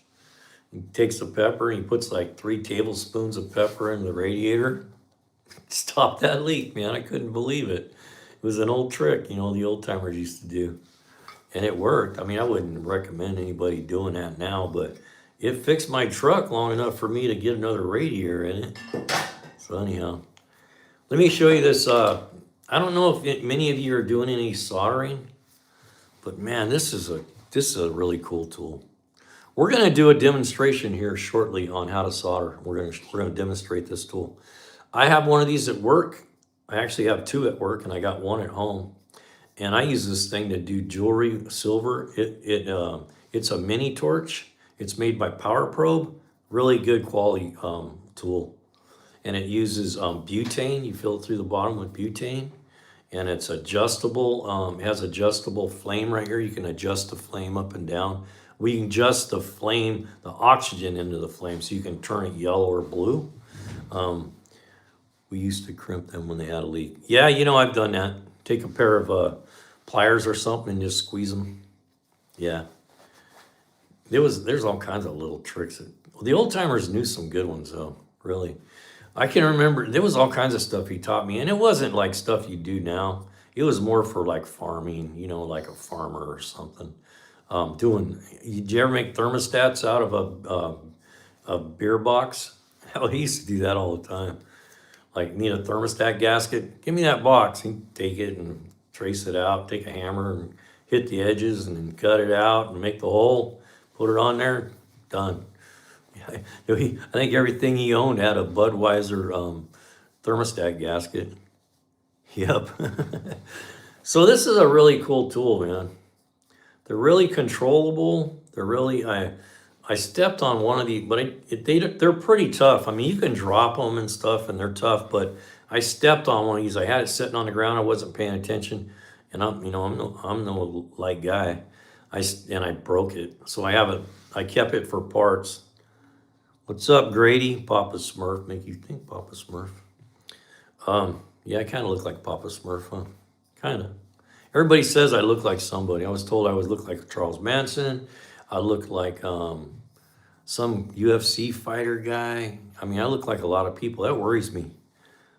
It worries me that someday they're gonna think I'm somebody that did something bad. You're cool. Thanks, Grady. Appreciate that, man. Yeah. So anyway, this is a great tool. These are like 57 bucks. You got 51 minutes. You can get one. Actually, I don't even think these are on sale. I just have the link below if you want one. And for you, so you guys know how the links work. When you go there and click on that link, if you buy it from Amazon, we get like on this thing, we probably make like $2. We get a 5% on everything, but it doesn't cost you anything. It's just Amazon pays us. It doesn't change the price for you. And then, like, if you would before you leave, just click on it. Even if you don't, if you look at it and you want to buy it, great. If you don't, that's cool too. Because what it does, it opens up a 24-hour window. So anything that you purchase with Amazon in the next 24 hours, we get a little kicker on. Angry Grandpa. Why you say angry Grandpa? I'm a pretty easygoing guy. I don't get angry often. I can get angry, but I don't often. So anyway, these are great tools, man. I wouldn't be without this torch. I don't even use a soldering gun anymore. This is all I use. Underneath the dash, under the hood, everything. And a lot of guys won't use them because they're like, oh, you're gonna catch something on fire. Just watch what you're doing. I usually will take like a piece of 1/4-inch plate, like if I'm gonna get up underneath there, and I'll put that plate behind there and hold it, like with a pair of vice grips or something behind where I'm soldering, and just get it up in there, get my torch ready, get everything, just go up under there, boom, done. Works great. What state are you in? I'm in California. I hate to even say that anymore because, man, it's getting so hard to live here. The weather's the only thing going for us here now. I swear, man, everything costs so much anymore. I mean, I'm gonna go to the Philippines in January or February just to go check it out. Expert and more. Jordan Brown, aka Rail Expert and more, said hi. Hey, Jordan, how you doing? Another Brown, huh? That's my last name. It's bad everywhere. Yeah, I know.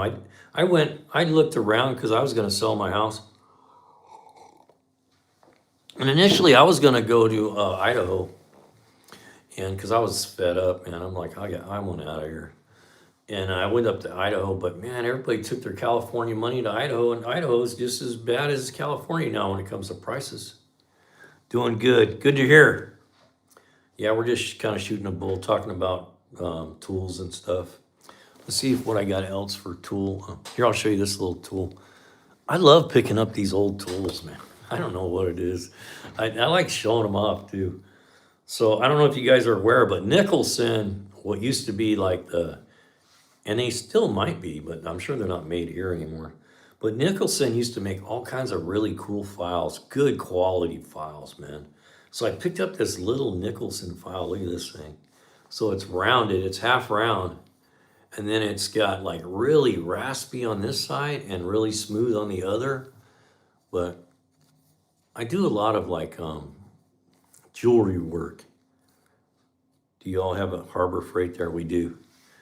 And that's where I bought my winch, was from Harbor Freight.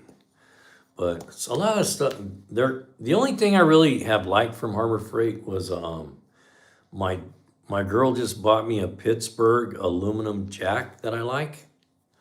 And it wasn't cheap though.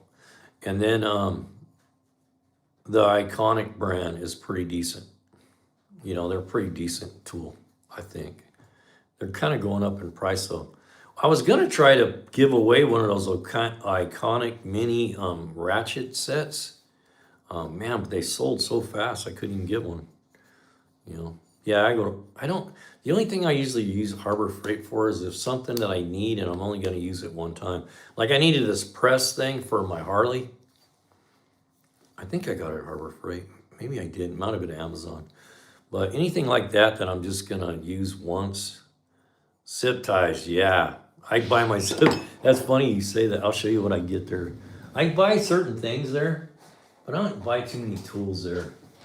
I buy these little kits, man. I love these. They got heat shrink, and then this one comes with all kinds of bigger heat shrink and connectors. And then they got them with O-rings. They're like $5, man. So I bought this one here recently because I had something going on that I needed an O-ring for. That O-ring kit was $5. So I just keep that. I keep these little kits in my toolbox. And you're right, though. I think they're probably the cheap, and they have good quality zip ties. They're not cheap ones. I use them in a garden a lot, so I go through a lot of zip ties, man. I go through a lot of them. That miscellaneous is nice. Yeah. And like I get all my electrical stuff there for like, what's the other thing I buy over there? Oh, the split loom. Because I do a lot of trailer work at home. I try to do it here.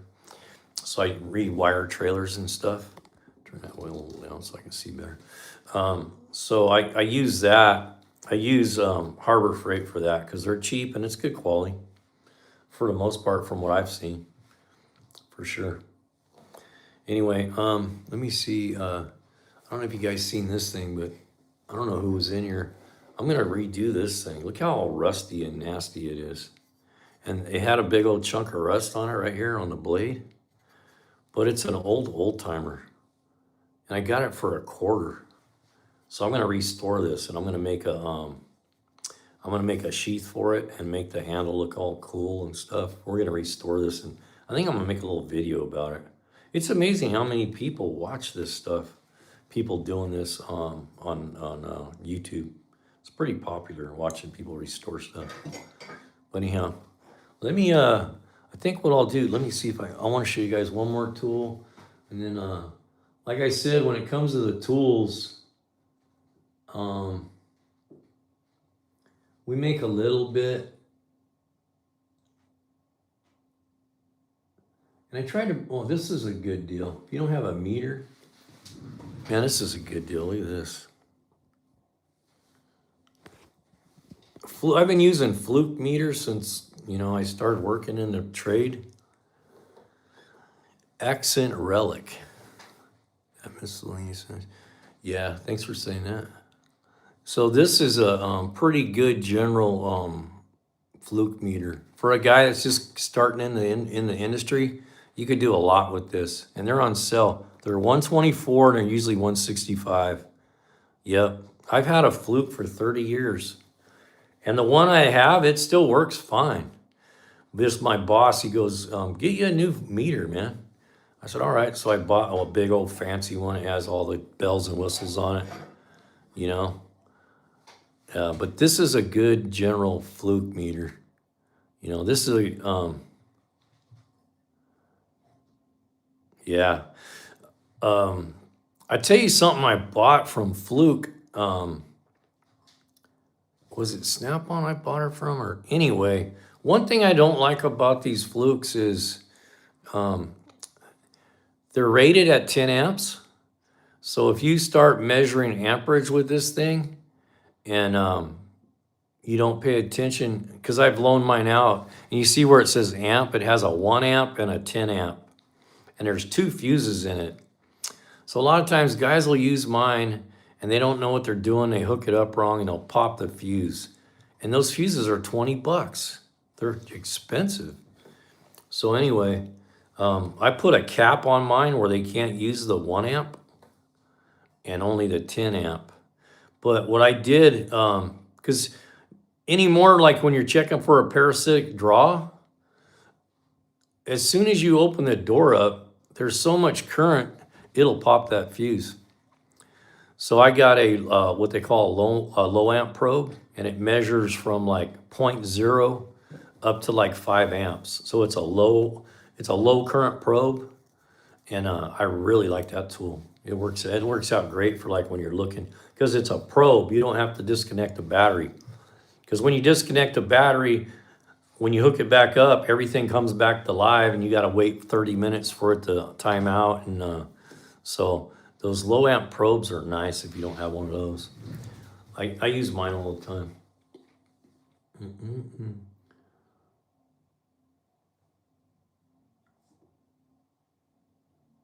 This is a cool tool. I have one of these and I use it all the time. So I got a Generac pressure washer, but this is what they call a foam cannon. And I've used a couple different types of these, but man, this thing works so good. The container itself is like really heavy duty plastic and it's all brass. And then that little black thing on the end, you can adjust for how much foam you want to come out. And they're 15 bucks right now. And that comes with those 5 fittings for your steam cleaner. And it just goes right on the end of the steam cleaner. So you just take top off, you put some soap in that little container, and then clip it back onto the end of your steam cleaner. And it's a foam cannon, man. It blows like suds like you wouldn't imagine. I use it on my motorhome all the time. Let's see. So here's another steam cleaner I thought. And I had a little one of these, and they work good. They're not bad. If you're just doing light duty stuff, like you want to clean off the outside furniture, or you want to do something that you don't want to have to drag a big heavy piece of equipment out to, these are like easy to carry. They're 1500 psi and they're 70 bucks right now. So they're not bad. If you don't have a pressure washer and you do that kind of stuff, I think this is a nice little unit for sure. All right, maybe we'll do use this to clean my drywall tools. Yeah. What kind of bikes do I have? I had 3 Harleys, and I just sold my Road King. I bought a Road King because I have a 91 Electra Glide, and let me turn this around. You look at my mug for a bit. I have a 91 Electra Glide that I've had for like, I don't know, 15 years probably. And I love it. It's just it's an 80-inch Evo with a Andrews cam in it. It's got a Mikuni carb and a Super Trap exhaust. Not a lot done to it, but pretty nice little bike. And I love that bike. So that's my bike. I'll never sell that one. And it's what they call a FLHS. And that was like the first Road King. That's where Road King came from. Because they don't have a Batwing fairing on them, and they don't have a tour pack, but they do have saddlebags. So that's where Road King got started from. And so I have that bike, and then I just bought. If you have time, go look at my channel. There's a real small little short on. I bought a '84 first year Evolution FLHT with 36,000 on it. And man, what a bike. It's so nice. But I bought that one because I want to get my other bike rebuilt. I want to pull the motor and the tranny and redo all that. So I wanted something to ride. So I bought the Road King, and I went out and rode the Road King, but the bars sit real low. They're like what they call beach bars. I just didn't care with my arms down like that. So I was gonna have to put new bars on it and change the controls because I like riding with my arms up like this when I'm riding. And so I sold that one. So I don't have my Road King anymore. So I just have I got the Electra Glide and then the first year Evo. What do you got? I got a 77 XL 1100 Heritage Springer Fat Boy rear wheel. Really? That sounds like a nice little ride. I've been wanting to build me a little single. I don't have a bike that's just for me. I want to build me a little bobber. It's put something that's just really streamlined. It doesn't have a lot of stuff on it. And, with like cut the fender in the back, make it like a bobber. And just like put some power in it where I can just rip around on it. I've heard Santa Claus so many times. I tell people, you better watch out. I'll send you a chunk of coal, brother. You want a chunk of coal for Christmas? Actually, I've thought about building me a XLCH. Is that what you have? Is an XLCH Ironhead? Says rigid Heritage Springer. So you got a Heritage Springer front end on it and a Fat Boy rear wheel. That Springer front end is so nice. Oh, it's a Sportster. Yeah. That's what I'm thinking about. I want to build something just for me to rip around on, if I'm going to go across town. Not something to go on a big long ride on, but something that, I can just jump on and do whatever. Something that's just a single rider bike. Because both my bikes now are for two up, They got all the seats and all that stuff on them. I just want to do something real slimline, put a little peanut tank on it, clean it up, take the front fender and the front brake off. A Yamaha R7. What size is a beater bike? Yeah. Yeah, I think it would just be cool. Because my other bikes, and those little XLCH iron heads, they're no slouch, man. You can make those things rip.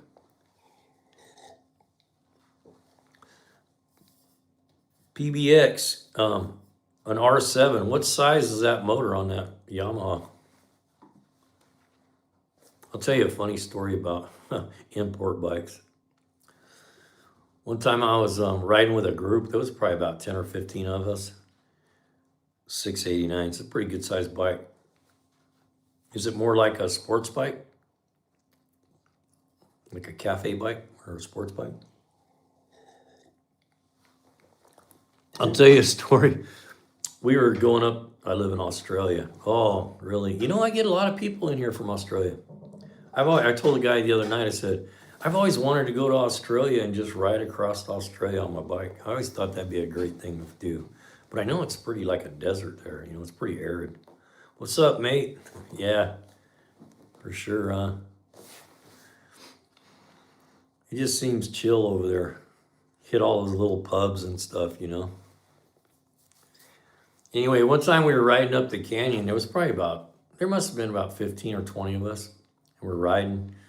And we're cooking along pretty good. We're probably going about 70 or whatever. I got it going. So we're just cooking down the road, and we're probably going about 70, and we're going through the canyon, And I saw this guy came so fast it scared me, man. He goes, whoa! I mean, he was probably like right up against me, He went by me and he was just like out of sight. And in my mind, I thought, that dumb young kid, man, he's going to kill himself on that thing. And when he went by, I could tell he just had a t-shirt on. And in my head, I was thinking, man, he ain't going to last, And summertime there, yeah, that's cool. Anyway, we're going down the road and we get up the road, probably 10 miles up through the canyon, and we pull in. And when he went by, I could tell what kind of bike it was because I could see the rear wheel. And so we pull into this little store about 20 miles up the canyon, and I get off the bike and I go, that's that bike that went by us. And it was a Hayabusa. So I thought it was I probably said that wrong. I always say it wrong. And we go inside, and I was expecting this like 20-year-old kid, So we go in there, the guy comes out and he's carrying his helmet. And he's like 70, man. He's got like sneakers on, like, a set of Vans, sneakers, shorts, and a tank top. And he blew it by us like we were sitting still, man. He had to be going over 120. Anyway, I thought that was fun. Hey, Christopher Mendres, how you doing? Welcome to the live. We're just sitting here shooting a breeze. We went through, we talked about some tools and stuff, and I'm gonna do a solder demonstration here in a minute. If you guys are up to that, if you want to see it, I'll do it. If not, we don't have to. But yeah, I was in a motorcycle 5 years ago on a Cake. It's 450 broke. Dang, man. Hit a sidewalk, telephone pole, guardrail fence. My left leg is crippled. Dude, gosh, that sucks, man. I had a friend that lost his leg. He rode a Harley, but he still rides. He's got an artificial leg on the one leg, and he's still riding. I'm sorry to hear that. Hey, you know what, though? You're here. You made it. A lot of people don't. I don't.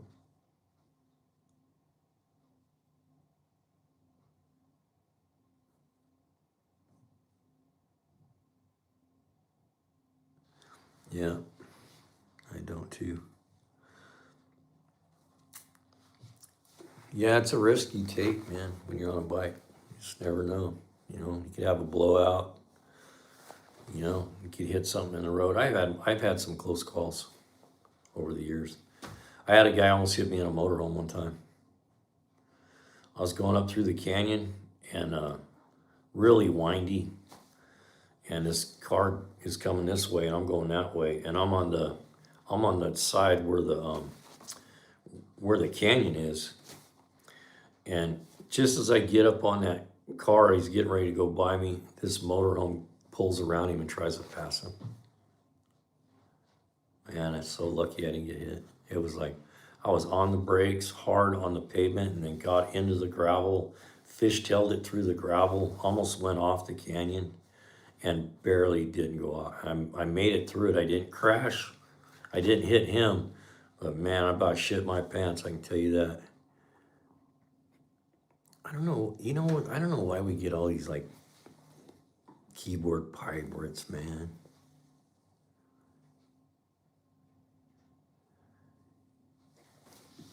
Yeah, yeah, for sure.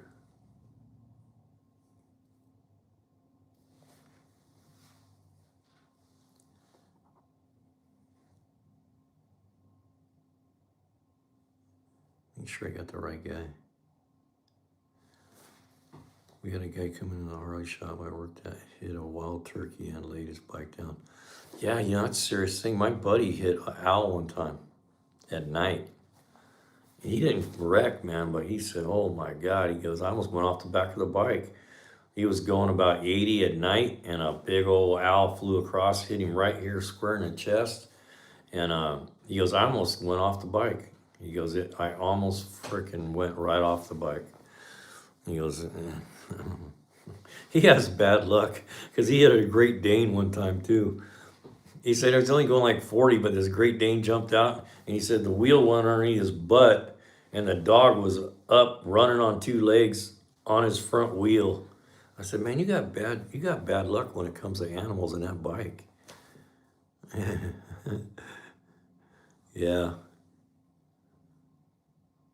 yeah, we are lucky. That's why I try not to complain about much. Yeah. So, Will, are you able to ride at all now?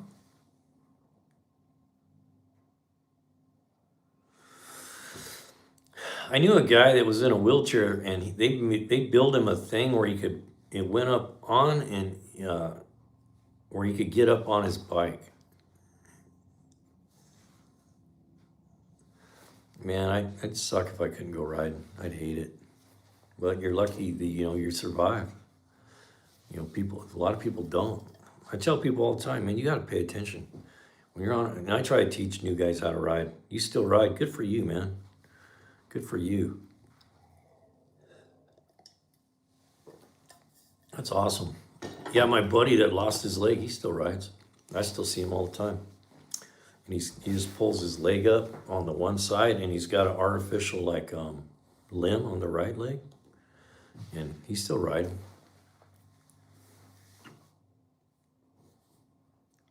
Yo, why you sound like you're from Earth? You know what's funny, man? I was saying the other night, we get all these smart asses on here, and in reality in life, you wouldn't walk up to me and be that way. That's what irritates me. Ride like you're running a football. Yeah, yeah, for sure, man. That's awesome though. You're still riding. I get flack from my kids, and well, not they just tell me all the time, Dad, you're not 25 anymore, and I'm like, that's exactly why I'm doing it. I'm gonna do it while I can, man. I met this guy in a canyon one time. It was probably like 10 years ago, and he gets out of a car, and he's all limped up, man. He can barely walk, and he walks over there, and he's smoking a pipe, and he walks over to me, and I was off the Harley, and he walks over, and he's looking over the bike. He goes, nice bike, man. He goes, let me give you some advice. He goes, go ride as much as you can, because there'll be a day that you can't. And I could see in his eyes that he was just like, man, I wish I could still ride.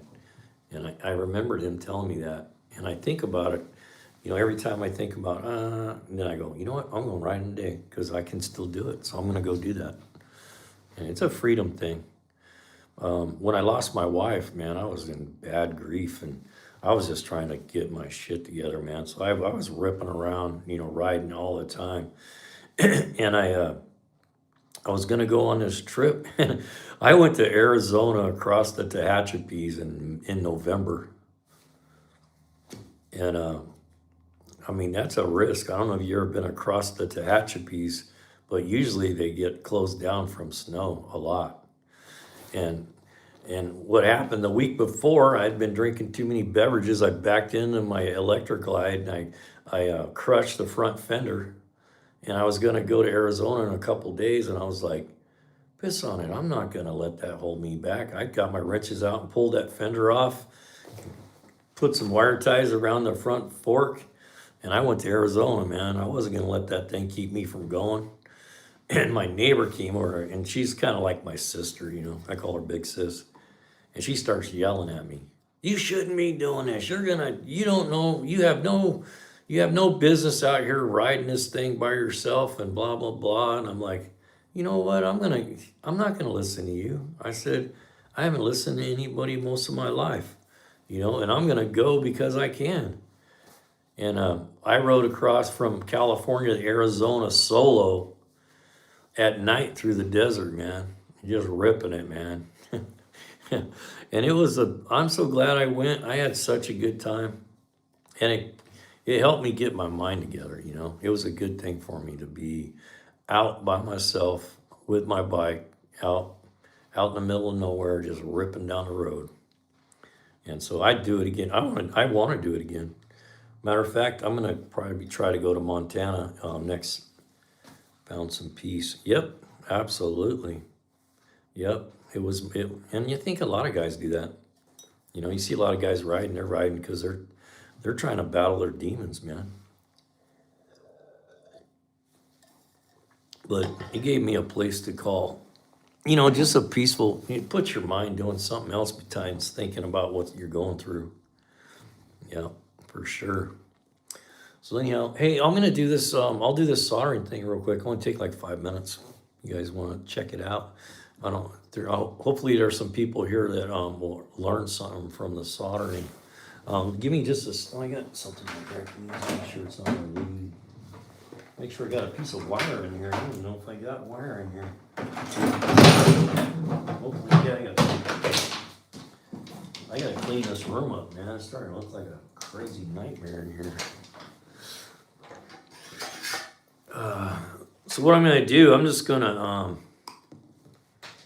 gonna solder 2 pieces of wire together with this torch. And if you guys would, if you're not subscribed, man, give me your subscription if you don't mind. We're gonna have some cool things coming up. I work part-time, part year, and I'm gonna go back to work probably at the end of October. But I'm gonna still keep the lives going. So I'm just gonna show you guys. I'm just gonna strip I just got 2 pieces of wire, and I'm just gonna strip them back with a pair of strippers, and then we're gonna do a connection right here. And I'll show you, this is how a technician would do it. You see guys using those insulated butt connectors and doing that? That is not a good connection. You know, I don't think so. I've made a lot of money over the years chasing people with their insulated butt connectors. So anyhow, let's say you had a piece of wire that got damaged, or you need to tie into something. You take the wire, strip it back, and then I'll show you right here. Let me grab one of those and explain to what they are. What did I do that little thing? That's the thing about getting old, man. You get forgetful where you put stuff down at. What did I do with those things? Hang on. I covered them up with something. I'm not very organized. Oh, there they are. I'm not very organized tonight for some reason. I didn't even sleep, man. I did a live last night till like 3 a.m, and then I made breakfast for my girl and coffee, and I drank coffee, and I never went back to bed. I stayed up all night. I only slept like 3 hours since yesterday, and just on coffee. No, I don't sleep much. I have chronic pain in my back, so I don't get a lot of sleep, man. I do these lives late at night because there's a lot of people up like me that can't sleep too. Man, I made a lot of friendships on here. Just people that are cool.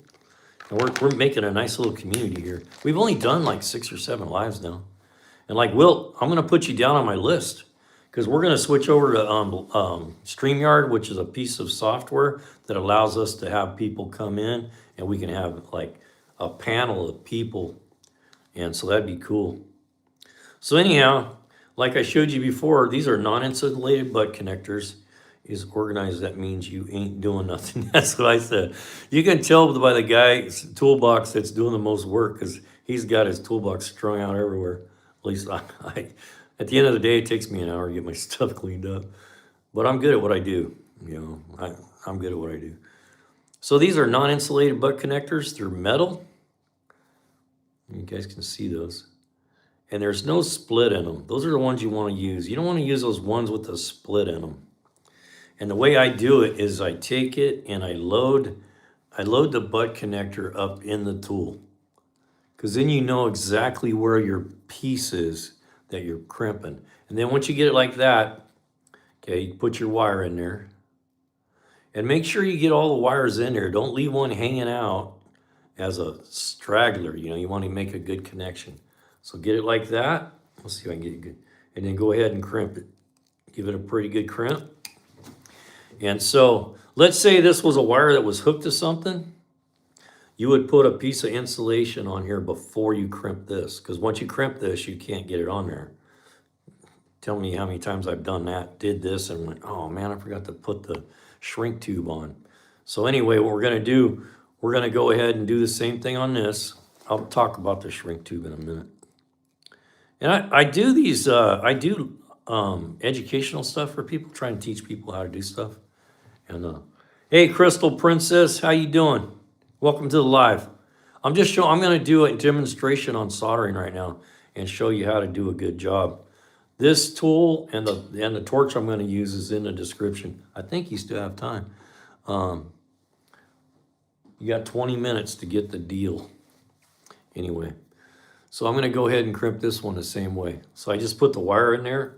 So I load the insulated butt connector, or the non-insulated butt connector, in the tool. Then get the wire in there, and then take a good look at it. Make sure you got none hanging out. That way you make a good connection. Go ahead and crimp it. So now we got a good connection as far as, you know, the wire's in there. We crimped it on both sides. And now I'm going to show you how to do a good solder joint. This is the correct way to make a solder. Especially if you're working up somewhere underneath the dash that's hard to get to. Make a good connection. It's hard to get to. You don't want that thing to come apart or something, you know, 2 weeks down the road and have your customer come back and say, hey, you just did that, now it's messed up again. So do good quality work. If you do quality work, you won't have to redo stuff. You won't have comebacks. So anyhow, I'm going to show you what this, shrink tube looks like. I hope I have the right size. If we don't have the right size, you're going to have to just pretend that it did a good job, because I'm running out of these small ones. This may not shrink up all the way. But you know what? Let's just do it anyway. Let me see if I got a smaller. Jeez. Not everybody's in bed yet. I'm going to go ahead and use this one. So like I said, if you're doing 2 pieces of wire like that, put your heat shrink on before you crimp that second piece, because you won't be able to slide it over because they're both going somewhere. But we did it like this because I wanted to show you, and then we'll slide this on there. So we're gonna do the solder right here with the torch, the mini torch made by Power Probe, which I've had one for years, and they're a great system.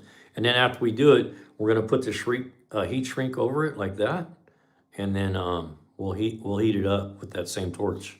So let's go. I'm gonna let me set the camera up here so we can get a good shot at this.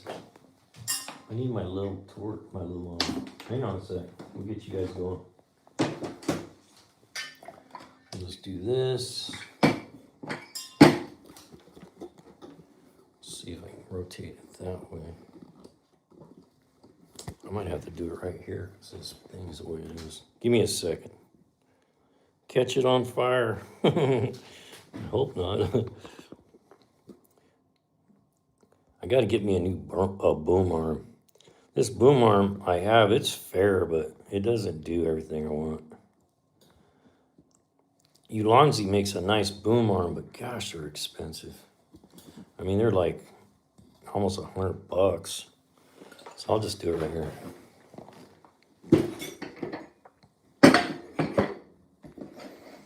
And I got this little electrical thing that I use. I don't use a torch. I mean, I don't use this to do the soldering.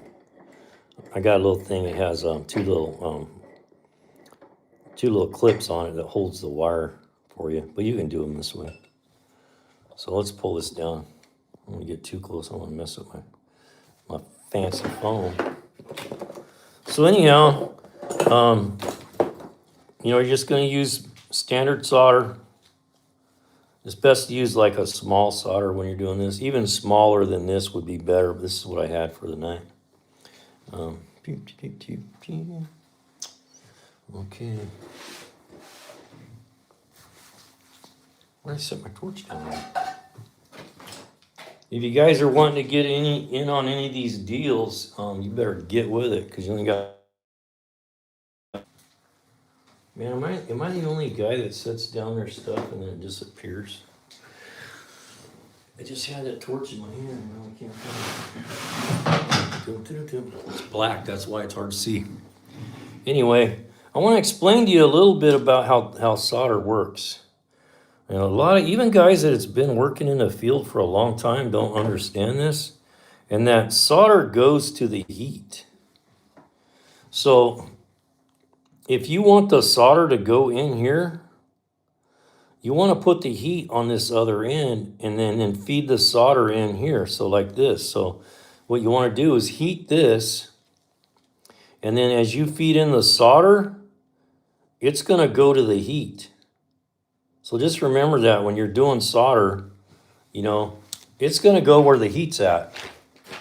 It'll suck it right up in there. So here's this little torch. Let's talk about this little torch for a second. It's kind of funky the way I got that, huh? So this little torch on the top right here, I'm going to turn it this way. Appreciate you guys being here. This little torch on the top right here, it has a valve. See how it slides? You hear it? So that turns the gas on and off. And then this thing has to be up. It's a lock. So all you do is you turn the gas and hit it. And you get a flame. And then you can adjust this down to where you want it. It goes out, just relight it. And that's how you shut it off. So when you get done, you just turn off the gas and it turns off the torch. And it has a little adjustment thing here. So like if you wanted to turn the flame more of like a yellow flame, you can do that. So you can adjust the air, which is kind of nice. You don't see that on a lot of torches. So it's pretty basic operation, But this ain't no joke, man. You don't want to stick that on you. That's a hot torch, man. I've burnt myself a few times. So anyhow, I'm going to shut this off. And now I'm just going to get set up. These torches are like $57, man. And if you're interested, go check out the links. They're in there. And that's how much they are on regular price. They're like $57. They have a kit that's like $125, $150 or something. You don't need the kit. All you need is this torch. That's all you need. It comes with a bunch of fittings and a bunch of stuff you don't really need. So I would recommend, and that's why I do these, because I've been doing this a long time, so I can give you good recommendations on tools. This is a quality tool. Power Probe makes a really nice electrical circuit tester too. That is an amazing tool, and they're pretty reasonable. All right. Good night, Rob. Okay, so what I'm going to do is I'm just going to get set up, and I'm going to walk you through how I do this. Okay? Let's do this. Here we go. So we're just going to strike it Get a flame going. I'm going to turn it down just a little bit. And you know what? If you're up underneath the dash, I use these underneath the dash. You can do it. You just got to get all your stuff ready. And then if you're into something that you might catch on fire, just put a piece of 1/4 inch like flat plate where you're going to be heating it, and just divert the flame away from it. You won't catch it on fire. So you just go like this, go right here, get some heat going, and then just feed in the solder. You'll know. Now we got the solder on it. Now you're doing a great job there. I'm having a hard time seeing with my eye right now. I had surgery on my eye, my retina. But anyway, so we're gonna do this other side. So what you're gonna do is heat it here and just feed in the solder. I'm gonna redo that other side because it didn't quite do what I wanted it to. But you see how when you heat it, the solder wants to go to the heat. Okay, so there you go. That's a good quality repair. Instead of using just like a insulated butt connector, especially if you're working on something that really matters, man, you don't want to be doing crappy connections. And what I tell people, and this is hot right now, so you have to let it cool down usually before you put your before you put your heat shrink on there. So what I'll do is I'll just leave a little thing of water and just hit that with some water to cool it off. But this this heat shrink's a little big, so it'll go on there pretty easy. And it should shrink up. So this is heat shrink, and you just do the same thing. You just take your torch, you light it, and just move your torch back and forth like that. And that'll heat shrink around that. This is a little bit big of a heat shrink. I would have used a little bit smaller piece on that, but I didn't have any small stuff. So I'm just trying to show you guys how to do it. Yeah, probably flux would be a good idea. Well, I don't know, because you're just cooling it down. Flux is to make it stick. Flux is so it'll stick to the metal. Water just cools it down so you can handle it and you don't have to wait too long. But anyway, everybody has their own way of doing it. So when you get done, you know, you got a good quality connection. Quit using those insulated butt connectors. This is the way to do it correctly. And then you don't have issues. And you know what I do? I make probably 100 connections a day when I'm building cop cars. And this is how they're done. Where do you get those connectors? The insulated ones, or I always say it wrong. The non-insulated ones, I get these actually off of Amazon. But if you look, I don't have a link for these. I probably should have put a link. But if you write that down, that Haistronica, they'll pull them up. You can get them on Amazon. Haistronica. And they're pretty good quality. The ones I use at work are a little bit thicker.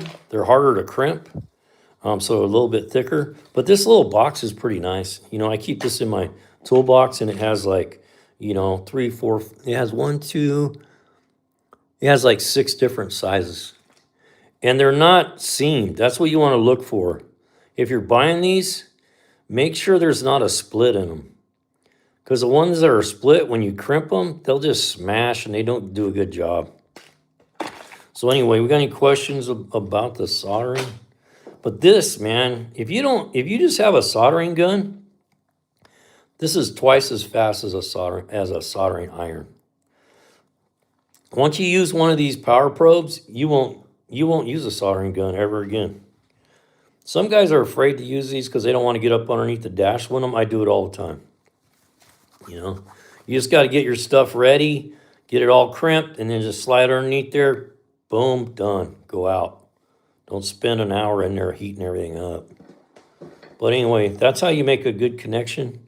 Or that's a guy, you know, if a guy's been doing this for a while, he's not going to use insulated butt connectors. This is how he's going to make a connection. Especially if you're connecting like a sensor or something to the computer, you don't want to be using crappy insulated butt connectors. So anyway, there you go.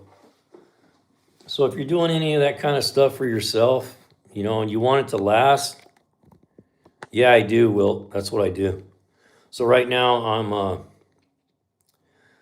so I do emergency vehicles, and I also do like trucks for like work crews. So I'll do like the Ford F-450s, F-350s. I'll put a winch on them. You know, I'll put a fuel tank in the back, and then I do custom work on the consoles. We get all. I'll put a. I usually put I'll put a excuse me, a sub panel in the console. So when anything goes wrong, you can just lift that console and change the fuse out instead of having to go. A lot of shops and stuff, you'll see when they set those up, everything they do, they put an inline fuse holder in there. So then when you got a problem, you got to go looking all over the truck trying to figure out where they tied it in. So what I do is I put a sub panel in there. So all the power's one heavy, big, like 6 gauge, not a 6, about a 10, I think I use. Bring 10 gauge wire to the sub panel, and then everything comes to the sub panel. And what that does for you as a shop, and if there's any shop owners here, I can really show you how you can save some money. When you know you're gonna see that vehicle all the time, if you set up sub panels that way, what it does, say the guy comes in next week and says, hey, I wanna put a light on this console. Everything's there. All you gotta do is hook it up, hook the power to the console or to the sub panel, and I put a ground and a power on the sub panel. So one side's power, one side's ground. And then, so if you wanna hook something up, exactly, make it easy for yourself. So if you need to hook something up, you just open the console, you run the wire in there, put power and ground, throw a fuse in there. You're done. You don't have to go searching for a fuse or a power supply and putting those stupid inline connectors in there, you know? You just create problems for yourself. So when you know you're gonna work on something all the time, build it where it's easy to work on. You know, I have guys that say, why are you doing it like that? Why? Because next week when you get it and there's something not working, and I do the same thing with the colors on the wires. So I bring all the wires from like a headache rack, and we have lights, and we got work lights, and we got a light that does this, you know, for up front, and we got an extender for the cell phone. But what I do, I standardize all the colors on that, and I bring them in the one standard location. So let's say, so we have these things called go lights, and so I make them green. Every go light power wire is green. So if it comes in, you don't have to go try to figure it out through the harness. The green wire goes to the go light. And every one of them set up that way, so it makes it really easy to do the diagnosis. And then I bring all the grounds to a easy to get to ground. I'll drill a hole in the headache rack, put a 1/4 inch bolt, stainless steel, and bring all the grounds right there. And so if you have a problem with the ground, you don't have to go look at. A lot of people will put the power and then they'll ground it wherever it's at. So you got 15 different grounds on everything. If you bring everything to the same location, then if you have a grounding problem, you already know where the ground is. You don't have to go searching for it. I ain't going behind someone orange. I just cut it and start over. Yeah, I do that with the trailers. They bring me trailers. I just get my snips out and rip all the wiring out. And I just start over. And you know, I do the same thing with trailer wiring. It's hard to find people that do good, that have pride in their work. I mean, honestly, it's hard to find people that really care about, you know, that care about how their work looks when they're done. Especially, and I'm not picking on the young guys, but I got a lot of young guys right now that it's just hard to teach them, you know, just do good work. They just want to cut corners and get done and go talk on their cell phone, you know? So anyway, so I do that. You know, I could show some shops that have a fleet, especially if you're working on the same vehicles all the time. You know, I've got a lot of little tricks on how you can save yourself a lot of time. The police cars especially, because they're always like wanting to make changes. So I do like, I mount all the radio stuff behind the passenger seat on the partition, like between the prisoner and where the cops sit, and I do a big panel. And then what happens is if they roll that car, it takes longer, sorry about that. It takes longer to do all that. It takes longer to do all that, but once you do it, you save so much time down the road and for diagnosis by doing it right. So I make panels that, and I set all the radio stuff up and all the relays and everything I need on a big panel. And then instead of putting everything separately on that back sheet metal, I just make a panel, and then it has 2 or 3 connectors. So if they roll that car tomorrow and they need a new car, so they order a new car, I can just go to that car and take 4 little 1/4-inch 20s off and take the whole panel out, and I don't have to rewire it. Panel comes out and goes in the other car, plug it in, you're done. You know, so there's a lot of little tricks. I've just been doing it for a long time. I've been building police cars when I retired, I was a fleet manager. So I left the shop and I was the manager. And then, but for like, probably 15 years, I've been the guy that builds all the police cars for the county where I live. And so they just stack up all the work for me right now. And like a couple weeks ago, I had to go in because they had one that it was sitting there for a month and nobody could fix it. So I went in there. It had a siren problem, so I fixed it. They learn from TikTok hacks. Yeah, that's what I call them, YouTube repairmen. You know, they don't know how to do anything without their phone anymore. And the phone's helpful, you know, there's certain things, but they spend more time messing around than they do actually learning anything. They're always sharing each other. Oh, look at this. Look at this video. Do you see that? You know, why the customers, you know, are waiting for their vehicles. So, but I'm not the boss anymore, so whatever. I just do my thing and I don't worry about what they're doing. But they stack all the work up for me because I'm retired, so I have a pension, and I can only work 960 hours. You can only work 960 hours a year, a calendar, not a physical year, before it affects my retirement. So what I do is, yeah, that's the kind of stuff I like using it for. Like a while back, I was working on a Ford F-150, like a 90, like a 2000, 2001, something like that. It had an ABS light on it, and I ran the chart, and it needed a module. So I knew the ABS module was bad. I looked in 5 different information we had, like All Data and Mitchell On Demand and all that. And every place I went to said it was somewhere else. And I'm sure you've ran into that before too. But if it wasn't for YouTube, I wouldn't have found it. Because it kept saying it was on the firewall. It was on the passenger side firewall. Man, I'm underneath the dash looking everywhere. I'm like, this thing is not here, man. It's got to be somewhere. So I was getting to where I was going to have to start chasing the wiring from the PCM. And so I got on YouTube and started looking around, and I found a video. And where it was underneath the dash pad, the whole cowling. That's why I had to pull the cluster out and pull the whole dash apart and lift that up, and it was underneath there. Why they would ever put that in there, I have no idea. But without YouTube, I don't think I would have ever found it. I would have had to send it to the dealer, you know. So I try not to do that. I try not to send anything to the dealer. I try to do it myself. And I'm 61, you know, I'm trying to teach these young guys, you know, these little tricks. You can't get them to listen to you. They think they know everything. You know, I'm like, dude, I've been doing this a long time. Just listen to what I'm telling you. You're going to learn a whole lot I'm going to save you a lot of heartache. I'm not trying to tell you how to do it. I'm trying to teach you how to do it. But they're just like, I don't. So I just do my own thing, man. What is this guy about? We're about automotive repair. We're about everything automotive. We talk about hot rods, motorcycles, tools, anything automotive. So right now, me and Wilt have been just shooting a bull about electrical, about how to do a good job. What do you think about America? Yeah. So let's get rid of this guy. So we got some projects going, so I'm going to do some live. So let me explain a few things we got going. So on Friday nights at 7, we do a trivia. We ask automotive questions, and then after the questions, I try to teach people, explain about the questions, and teach people a little bit. And then when you answer a question correctly, the first person to get the right answer gets a spin a wheel for some artwork that I do.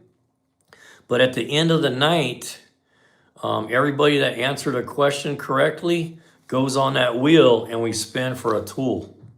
And I send it to you free of charge. I pay the shipping and everything. And actually this Friday night, it's Tuesday now, where did I set that thing at? I showed a wheel. We're gonna give away a snap-on wrench. It's 11/16 snap-on wrench, but it's a Blue Point. But just so you know, Blue Point is snap-on. So you see Blue Point wrenches, grab them. They're snap-on wrenches. And I picked this one up used, so it's not a brand new wrench, but it's about a $50 wrench. So, and then the week after next, we're gonna give away one of these Noco battery chargers. The 1 amp ones, we're gonna give away one of those. And so we're gonna keep doing Tuesdays. We're gonna do Tool Talk Tuesdays like we did tonight. And I'll bring you tools that I think are a good bargain. And there's links if you're looking for something to buy. There's links in the description that we make money through Amazon on. We get like a 5% commission when you buy something. And that helps the channel.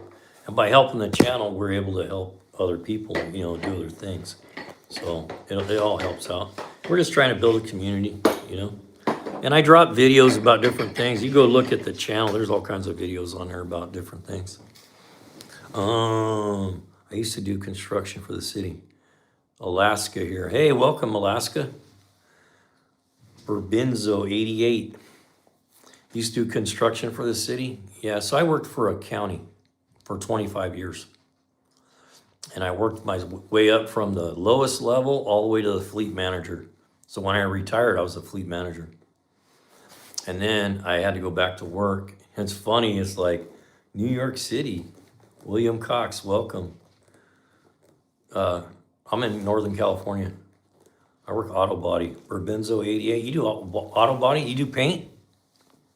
Because I've been trying to get somebody to give me some pointers on doing paint. And I know it's like automotive. You can't teach somebody how to do it. You know, just go, oh, you just do this. I get that. But I want to start spraying some paint. It's one of the things I've never done. Tool trucks, who do you prefer? That's a tough one because I hate the tool trucks anymore because they charge you up the butt and they claim that these tools are all made here. Most of them are not. Turlock, California. Yeah, it's not far from me. I'm not far from Sacramento. Certain things I want off the Snap-on truck. There's just certain things to me, like I was just telling the guys earlier, this is my favorite ratchet I've ever owned. It's a little Snap-on 3/8 stubby, but man, this thing has got me out of some pinches before because I can get it like this and I can get it down in there and get things off that I couldn't get off with a full-size ratchet. Yeah, Mac's pretty good. Calendar for Snap-on, best overall. I have some Mac wrenches that I really like. Like I got a 10mm Mac wrench. It's one of my favorite 10mm wrenches. It's very thin-walled, but it's pretty good. The thing I don't like, I have Snap-on wrenches. I bought a lot of Snap-on over the years. The thing I like and I don't like about Snap-on, Snap-ons are very narrow, so you can get them in places that you can't get a thick wrench in. But it's also what makes them bad because if you pull as hard as I do sometimes, those Snap-on wrenches hurt your bones in your hands, man. Sometimes I have to wrap a rag around them to pull on them because I'm pretty strong. So when I pull on them, they hurt my hand. They hurt my bones in my hand. But I think Snap-on, I just don't like the fact that they just claim, oh, made in USA. Go check it out. Most of their stuff's not. Most of it's coming from overseas now. Probably only 20% of their stuff. And a lot of their stuff, like they sell on a truck, like the air tools and stuff, they put Snap-on them. You take the badging on them, and they say Astro. Yeah, I do have that old man strength. I used to be a plastering hod carrier when I was 25. I used to carry concrete. And these young guys. The gear wrench, yeah. I think I loaded some gear wrenches in the description. Gear wrenches are pretty nice wrenches. I like them. Yeah.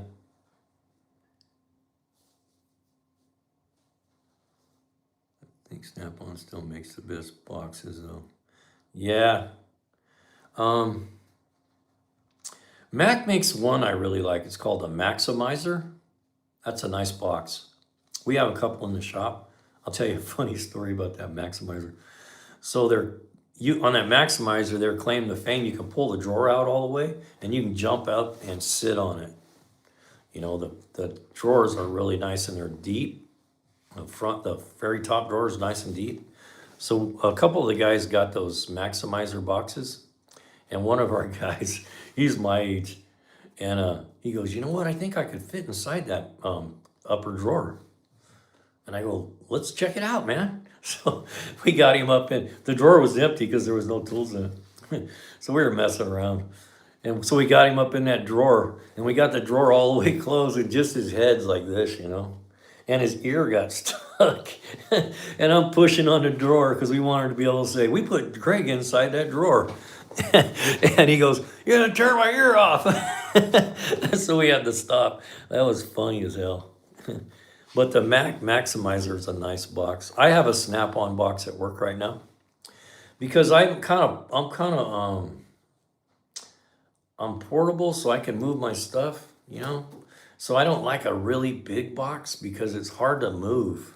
So my box is not as long as a really big box, so I can move it from the one end of the shop to the other. Yeah, Matco's a good brand. I don't even know if Matco's around now. Do they still Matco? Because Mac, I know, is still around. I haven't seen Matco in a while. The Snap-ons are, you know, here's the deal though, man. Because I work for a government agency, they get federal in pricing on the tools. Because I don't buy my tools anymore.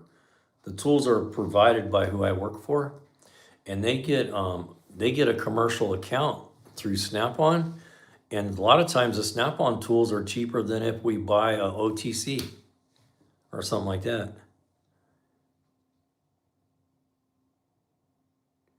Yeah. Mac tool cart for your bodywork stuff.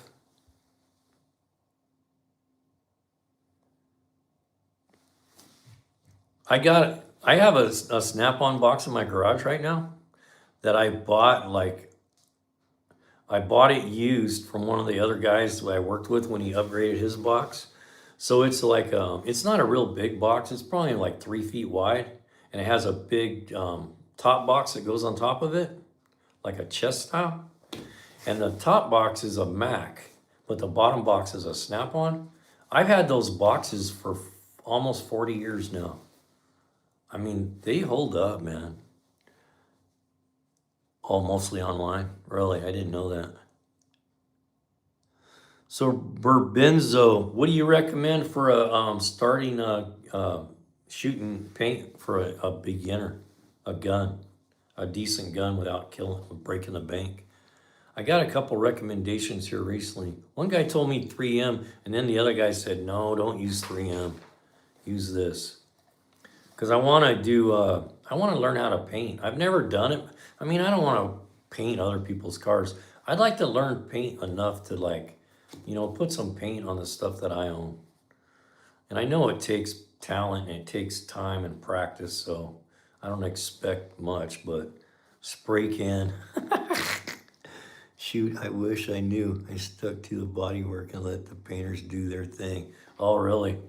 I had a buddy when I was, hell, you from Mississippi? Well, good. Welcome from Mississippi, brother. Well, good. Hope you're a brother.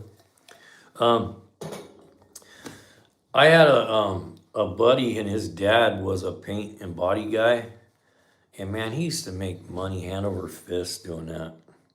You know, he'd pick up like cars that were rolled and cut the tops off of them, put a new top on, weld it and paint it.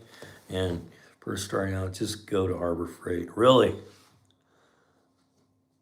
Big stink hole, brother. Get the cheap stuff so you can get the practice. Okay, yeah. I was asking somebody too, is there any kind of like cheap paint you can start with just to practice with? Because I know the paint is crazy expensive. This one guy I was talking to, he said some of this paint that they use in their shop, it's $1,000 a gallon. He goes, it's cheap. Paint's not cheap. He goes, good quality, a good custom paint job now. He said the paint alone will be will cost 5,000. That's crazy, huh? I got a 92 Ford F250 OBS, whole body style with a 7.3 IDI, which is a non-computer controlled mechanical 7.3. And I want to maybe paint it. It looks decent, but it's not popping. I was thinking, man, if I could put some paint on this thing and have the front seat upholstered, I could probably get 15 grand for it. It's a pretty nice truck. I bought it from a guy and you couldn't even, where are you from? Who you talking to, Barbenza? Me? I'm from Northern California. Yeah, I'm in NorCal, just not far from Sacramento. I've been here like 40 years now. I'm ready to get out of California though. I've been talking about going to the Philippines for 6 months, see what that's all about. Yeah, I know. That's why I got that. That's why I bought that thing. Because I got a pretty nice older heavy duty trailer and I put a 12,000 pound winch on. I did a really nice job on it. I bought a box and I mounted the winch in the box and I had my buddy come over and we put a nice plate in the bottom of it so it has good structure for the winch, and I hid the winch inside the box and I cut a hole and put the roller so you can't even tell there's a winch in there. But oh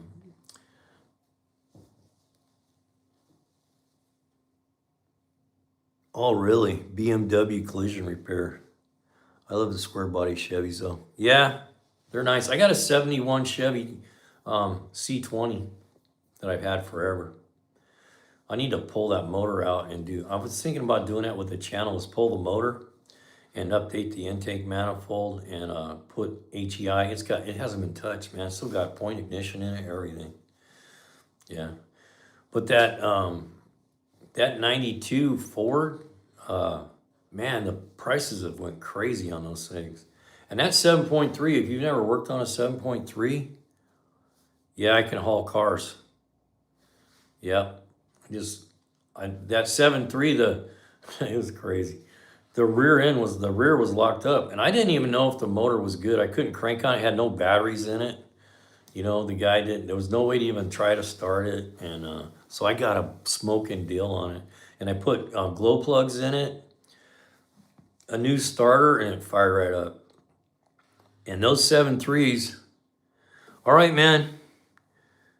Okay, absolutely, man. Thanks for your subscription. We just sit around and talk about cars and hot rods and motorcycles and, tools. I like to try to help hey, if you don't mind, go down and click on one of those links in the description, even if you don't buy something. It helps out the channel. We appreciate that.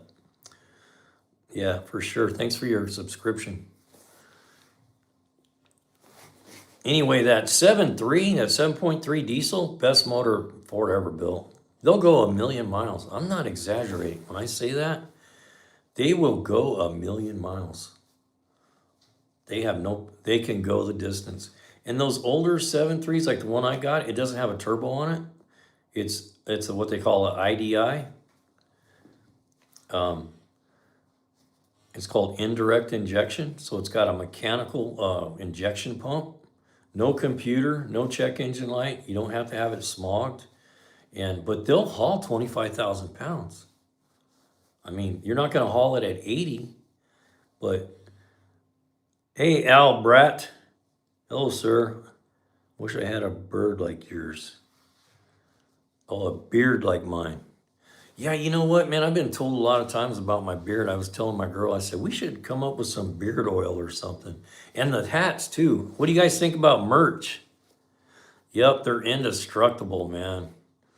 That 7.3, especially I like the non-turboed one. I mean, the non-computer control ones, because you don't have to deal with the computer. And I know how to do that stuff. I just don't want to do it. I'd rather not have to deal with a computer. I got a 93 Suburban with a 454. My 87, I got an 87 Country Coach motorhome, and it's got a 454 in it. The secret with those 454s is don't tack them out. Don't go over about 4 grand with them. You're better to stay around 3,500. They don't like high RPM. But man, they're a goat of a motor. You just drop them down in a lower gear and don't tack them out. I thought about getting a Excursion. Yeah, they're made for torque. Yeah, that motorhome, man, I love that motorhome. It's an older motorhome, but dude, it's like a time machine on the inside. Just like quality cabinetry. You know, it's got a 7,000 watt generator on. It's got 28,000 BTU of AC on it. You can take that thing up in the canyon in the summer when it's 105 outside, and it'll be 68 degrees in there. I'm not exaggerating, man. You'll put a blanket on. And these new motorhomes, they suck, man. They fall apart. All the controls wear out in about 3 years. That motorhome I have, it's got the original air conditioning units on the roof. Never been touched. And it's a 1987. And man, they work like they were built yesterday. This older stuff was built to last. That's why I tell people when they're buying new trucks, don't buy a new truck. Are you crazy? Go buy something used and completely rebuild it front to back. New suspension, transmission, motor, get it painted, put new everything on it, and when you get done, man, you're gonna have something worth keeping. The one I have is not a Onan. It's a the hell is it? I can't remember the name. They're very popular for back then. It's yellow. I'm trying to think of what it is. I can't think right now. Was told by a girl going 90 miles an hour. That sucks.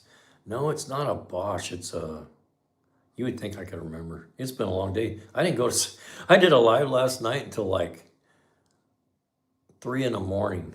And then I couldn't go to sleep because I drank like a half pot of coffee. And I just stayed up and I made breakfast for my girl. And when after she left, I started doing stuff with my YouTube channel.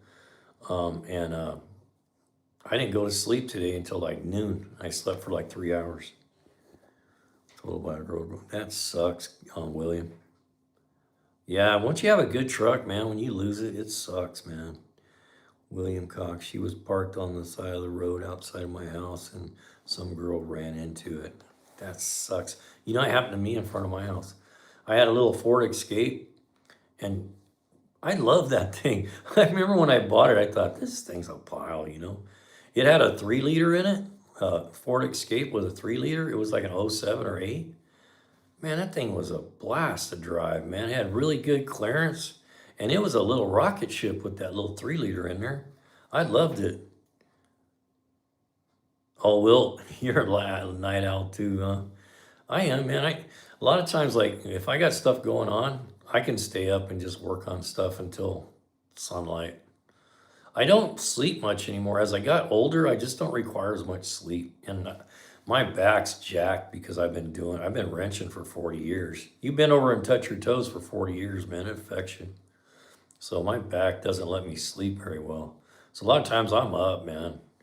Like I'll get up and do these lives. Sometimes I'll start them at like 1 in the morning. Because I'm awake and I'm just like, I might as well go do a live. And the lives are cool because we're getting a lot of subs from them, you know? We're doing it wears the body out. Yep. And I tell the guys I work with, man, this will turn you in an old man. You need to be stretching.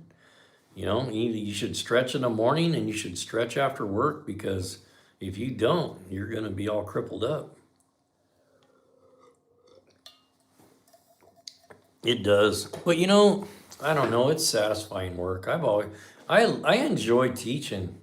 If I can find a guy that wants to learn, man, I love teaching it. Yeah, I'm the same way. I have to do things different than I used to do. And I tell these young guys, man, I said, dude, when I was your age, man, I was a beast. You know, I could do stuff that would blow your mind. You know, I see these young guys and I'm like, I remember me and a buddy of mine, and this is a true story. We was over at his house and he had a full small block Chevy sitting there. It had the heads on it, the intake manifold, the carburetor, the exhaust, all the way, every complete motor, 100%, disconnected from the tranny. And he goes, man, I'm gonna put that thing in my back of my pickup. I gotta take it over to so-and-so today. And I go, he goes, you think we can get it in there? And he didn't have a lift or nothing. He didn't have a cherry picker. I was like, yeah, I bet we can. I go, you got a big long pipe? And he goes, yeah. And so he found this pretty heavy duty pipe. It was about 2.5 inches. I think it was mine about 3.5, real thick walled. And so we wrapped the chain around the motor, bolted it on there, like you do with bolt and the intake, the little chain hooks. And we put that pipe underneath there, and just me and him, we picked that small block up on that freaking pipe and lifted it up and put it in the back of his truck. And man, we got done. I said, I ain't never doing that again. It hurt my hand so bad, but it was just me and him. That thing must have weighed, God, I don't know. I don't know what a small block weighs fully dressed. It felt like it weighed 800 pounds. I wouldn't do it now. I'm the same way. When I get on the ground, I just sit on my butt and put my feet out. I don't bend over much anymore. I just try to get comfortable on the ground, and then it takes me a while to get. It's not the going down; it's the getting up. I used to could pick up a 4-cylinder Nissan up out of a truck. Yeah, that's what I'm talking. That's how I was the same way. I was a beast, man. I'm so used to sleeping 3 hours a day and working at night. William Cox, what do you do at night, William? I've been off work for 3 months because I work part year, part time. So I can only work next year. I'm only going to work 5 months. So I'm trying to make this YouTube thing like my full-time job when I'm not working, because I'm trying to, all of us trying to just make an extra buck. I lost my wife a couple years ago, and so when that happened, man, my income was cut in half, so I had to go back to work. So that's why I've been grinding. I've been grinding on the YouTube thing. That's why I'm always telling people, hey, go check out those links, because we make a little bit of money on that. We did pretty good on the. We haven't gotten anything from Amazon yet, but this has been the first month that we figured it out where we're making some traction. 3D. So anyway, hey, what do you guys think about how do you feel about having a panel for the lives? Is that something you think people would be interested in? Because I'm thinking, I got a couple guys already, and I'm going to write you down, Will, because I got a list. Let me write it down right now so I don't forget. But anyway, we're going to switch over to a software called StreamYard. And with StreamYard, I'm doing it on the phone right now. This is what they call vertical feed. And when you do vertical feed, they send it out to, they offer it up more on the shorts feed when you do vertical.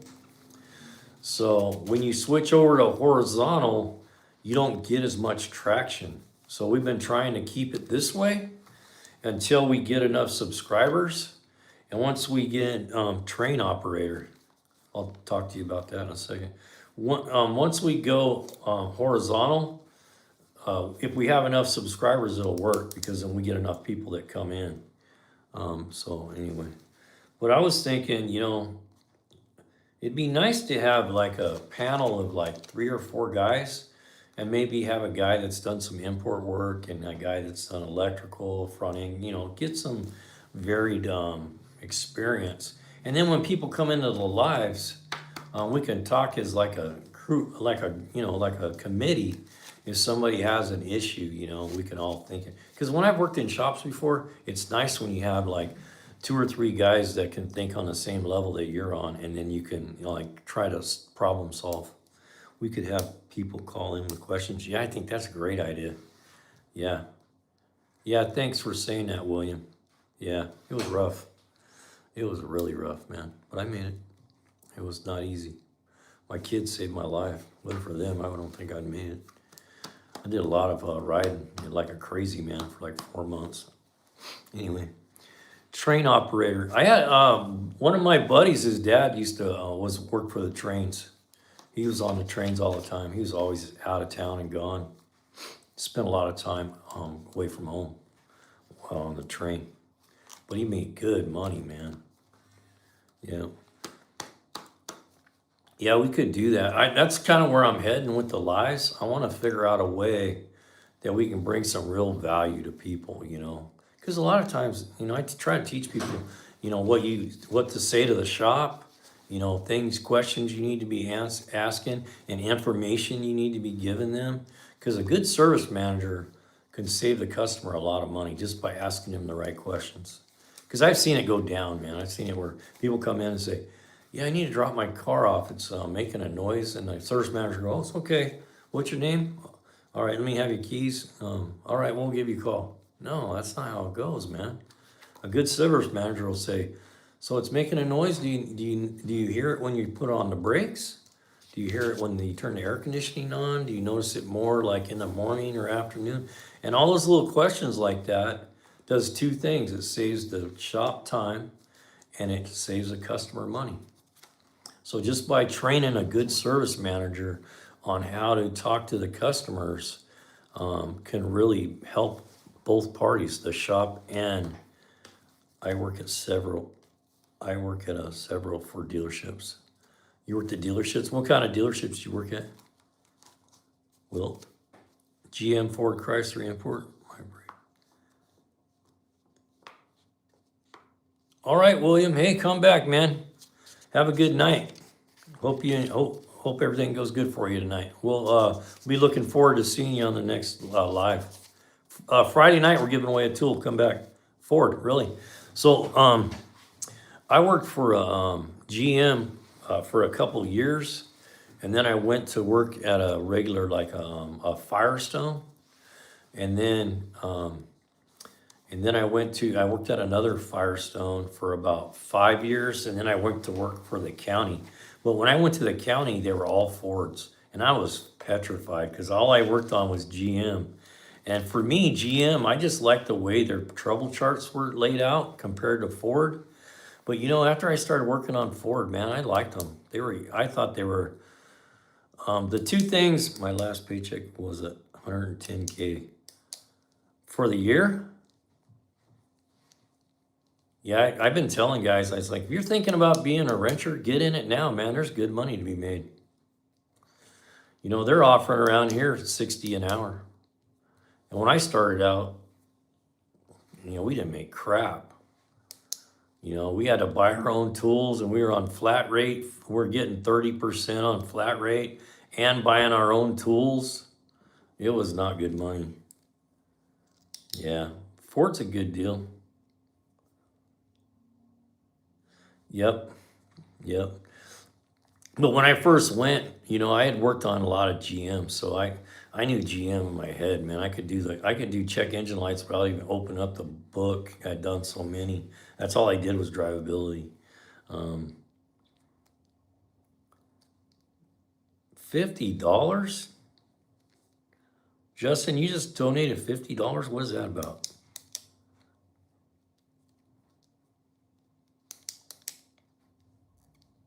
You gotta be kidding me. Wow, that's something, man. I didn't see it though. I wonder why I don't see that when people make donations like that. I thought it brought something up, so that way I can tell you thank you. We appreciate that, man. It helps us so much because it helps out the channel. It really does. I use that for the channel. That's what I do with it. Hey, Justin, I appreciate you saying that. Well, cool. Yeah.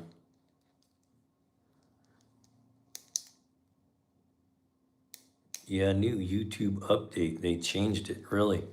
I'm just learning the lives right now. So I know we had the super thinks and they would do like a thing, you know? And I appreciate when people do that. Man, $50 is a lot. I appreciate you doing that. Come back, you know, and be part of the lives. And if you have a problem with your car, bring it up because we want to give you good content.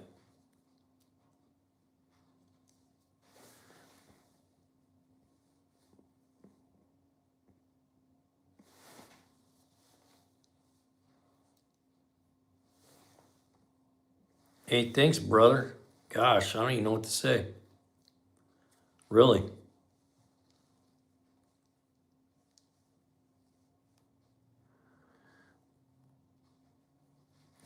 Yeah, come back. If you have issues, like bring it up, because that's what we're wanting to do is like provide value for people that are like have a problem with their car.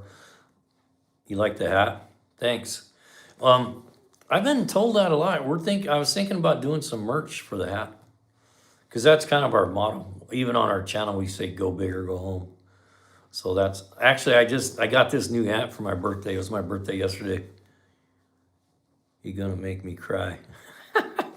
You'd buy it? What's a good deal on a hat? Because when I have these done, they're like almost $50. But we can get them done cheaper than that. But I buy the good quality ones. This one is a easy fit, but the ones I usually get are the flex ones. I like those better, but they didn't have them, so I got stuck with this one. Hey, thanks for the birthday wish. I would pay 64. Really? 65 for a hat like that? That blows my mind. I hate playing. Over there, they're like 45, 50. You can get them on buy one, get one fee. I'm a 13-year-old boy. I like your hat. Really? That's cool, man. Well, this is our color, just so you know, the bright green on black. Get some skull caps. Yeah, what are skull caps for, like welding? We need to do the merch. I've been talking about doing the merch because we've had a bunch of people ask about the hats. So I need to put some thought into that. Because we try to, everything you do, you're just trying to do the best you can. You look like a respectable guy. I don't know if I'm handsome, but whatever.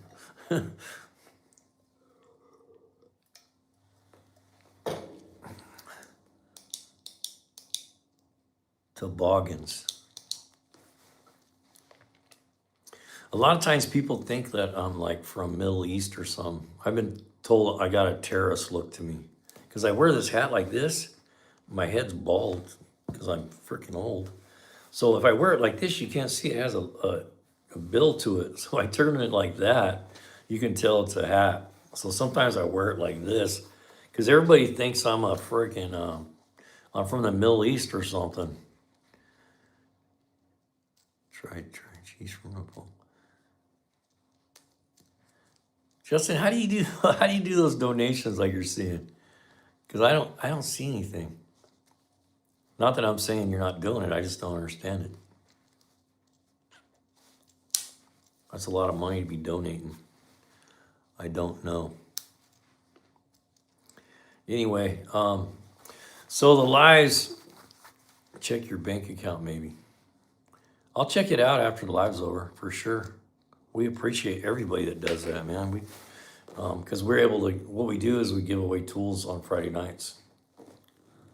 On Friday nights, we give away tools. So this Friday night, we're going to give away a snap-on wrench. And then the following Friday night, and that's kind of what we do with the super likes. We try to, and it doesn't pay for it all, but I don't mind putting in a little bit because I'm trying to build a channel. The week after next, we're giving away one of these no-code battery chargers. I'm feeling generous today. Well, you know what? That's awesome that you can do that. I try to do the same. I try to help people whenever I can, I do. We get people on here that are just kind of struggling for just things in their life, and I'll sit and talk to them. Because you know what, man? Everybody needs a friend. $500, really? Come on, man. I don't even know what to say. That's crazy. I'll check it out after the live, Justin. Where are you from, Justin? Are you from here?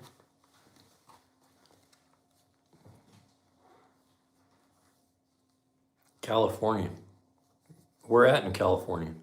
Southern, northern, central? You don't tell me where you live.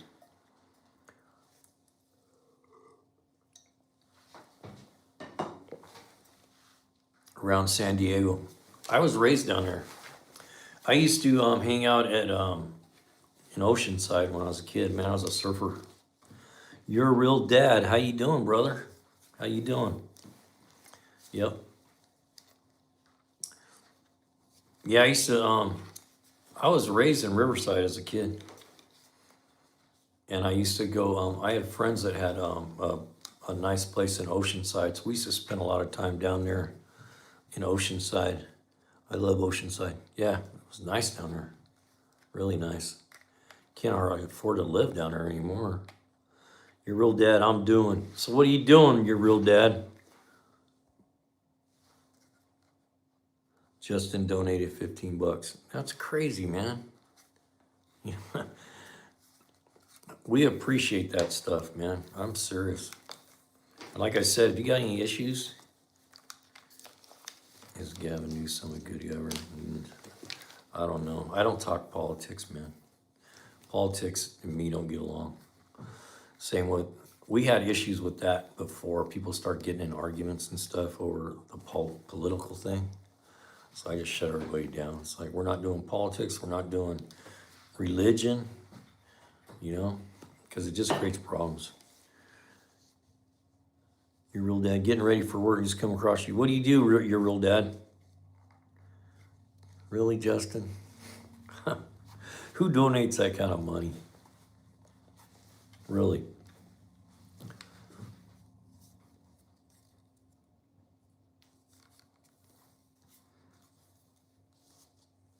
Yeah, that's what I feel about it too. I learned that at work, man, because it got out of hand at my job. And I was a fleet manager at the time. And I just told everybody, you know what, no more of that. I don't want any of that going on during work hours. Give Justin a free oil change for sure, man. What kind of guy? I'm rich. What can I say? Really, Justin, are you rich? If I was rich, I'd give away money. That's probably why I'm broke, because I'm always helping other people and I don't really think about it. I've helped so many people in my life fix their cars for free, and I mean, couldn't tell you. Not that I'm patting myself on the back. I'd do it again in a heartbeat just because I like helping people, man. We all should do that. That's what we're here for. Anytime we get a chance to help somebody out, we should.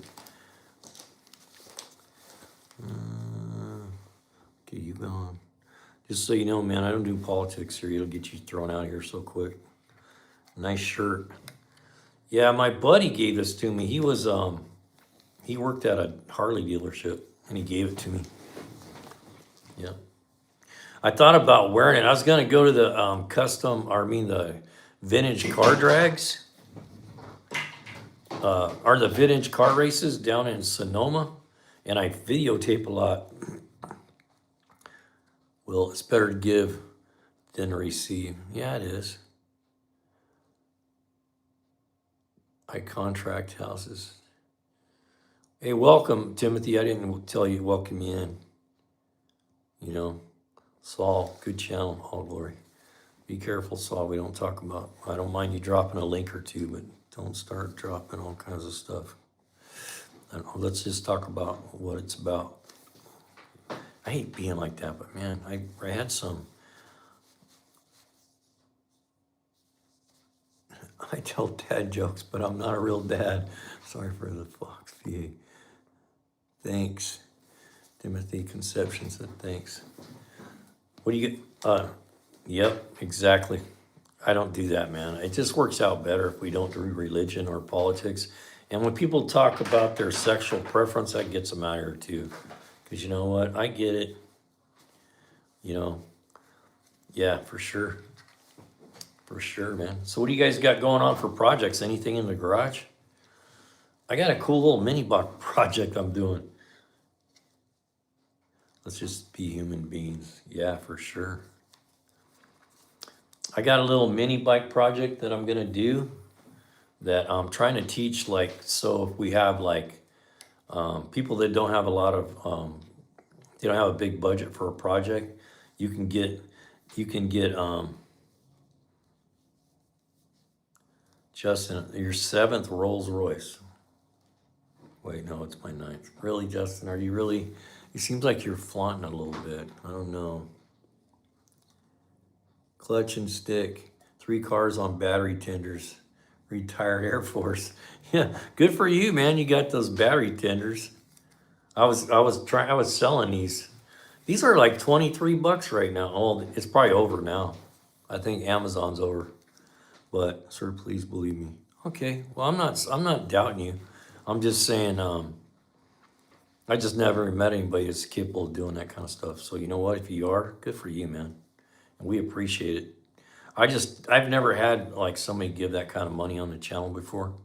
So, you know, I'm probably gonna have to verify it to know, for garage my project someday. You're a real dad, clean my garage, my projects. My garage is the same way, man. My garage, oh my God. I won't even let, like, friends came, I had a buddy came over, he needed to borrow a tool. And I go, no, I go, stay here. He goes, why? He goes, I'm like, I don't want you in the garage, man. You can't see it right now. My dad's clutch and stick, Air Force means as I watched the 4-letter word. Okay, appreciate that. I have a car with a misfire going on. Code isn't specific. Hey, let's work through this, man. This is the ones I like. Hey, Will, this is the stuff. This is the stuff that Justin. I got a shirt that says that. It says bruh. It says in October we wear purple. It's for cancer awareness. Hey, Will, let's see if we can help this guy. He says, I have a car with a misfire going on. Code isn't specific. Next, we'll probably change spark plugs and wires, but not confident it will fix the issue. Maybe O2 cylinders or a few other things. Okay, what's going on though? How do you know you got a misfire? You have no light on? Sure, Justin, you can tell me something very serious. So, Skeletor RA, what's going on with the cars? Do you have a code? Do you have a code light on? What's going on? How do you know you got a miss?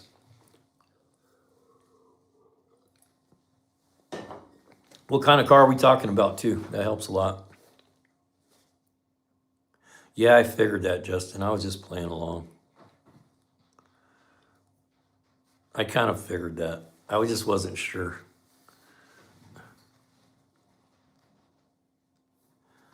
All right, loss of power. Sounds like a car with a server. Yeah, the code is saying random misfire.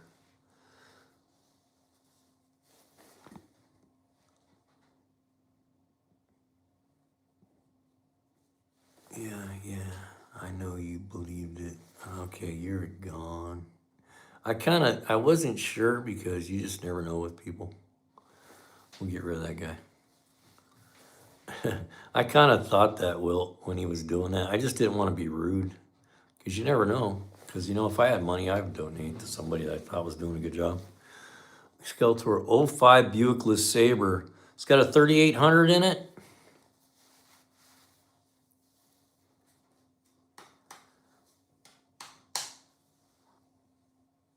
Yeah, it's a 3.8 probably.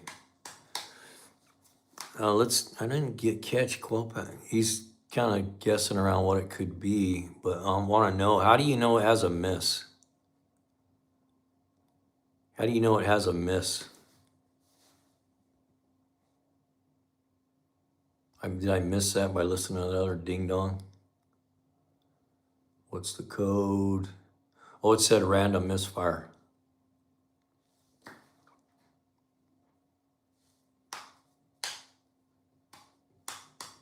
It's a 3.8. What I would do, if it was me, you might think about doing this, because it's not designating a certain cylinder. That can happen sometimes, but I read the code and stuttering at idle hasn't shut off yet. It's kind of running rough at an idle.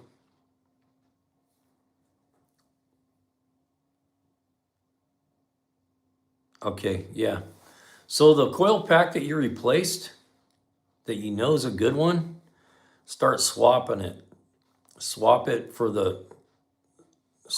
over and run it, and then swap it and run it and see if it, but see, it's not telling you one cylinder, so that's kind of rough. It won't tell you which one. Sometimes if it tells you the cylinder, you can move the coil pack around.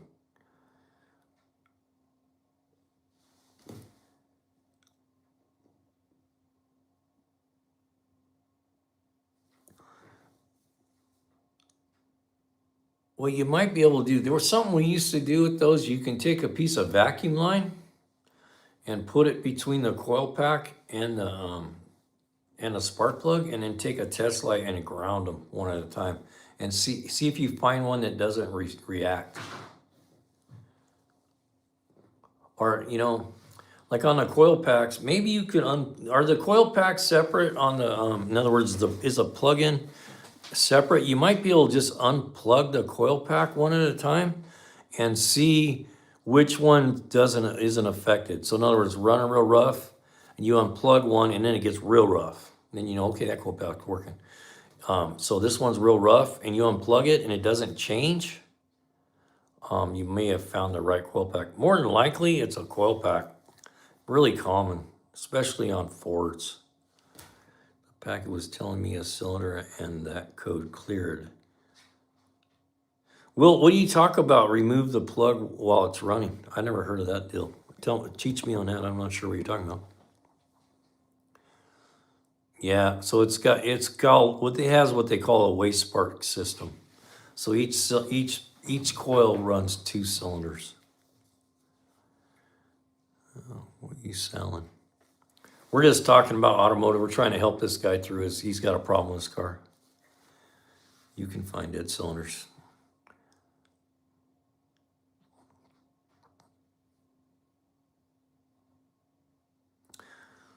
One thing you want to remember too is it's kind of weird that it's not telling you what cylinder. Usually it will tell you what cylinder. Yep. Fords were horrible for the coil packs, the coil unplugged COPs.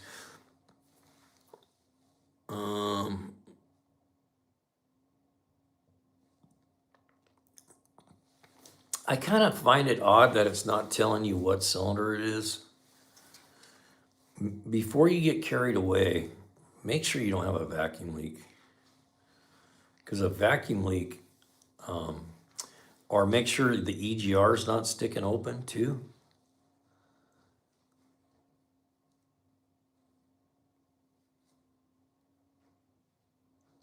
Good spark after the change. I just find it really odd that it's not setting a code. It just says random misfire. Random misfire usually means it's affecting more than one cylinder. You might want to get in there with some propane or some soapy water, and make sure you don't have an intake manifold leak.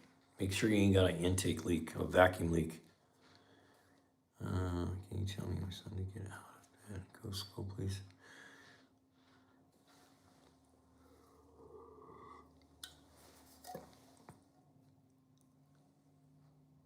That's why I was thinking O2.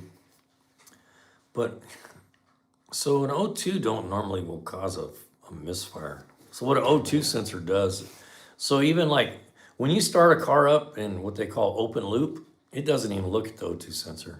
So when you start it up cold, it doesn't even care what the O2 sensor is doing.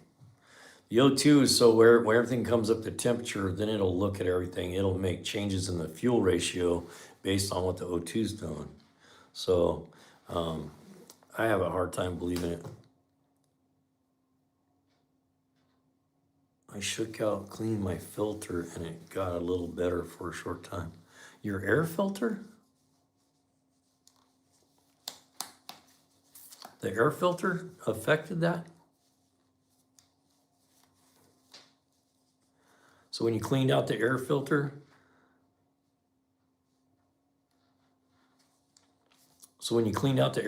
it got better?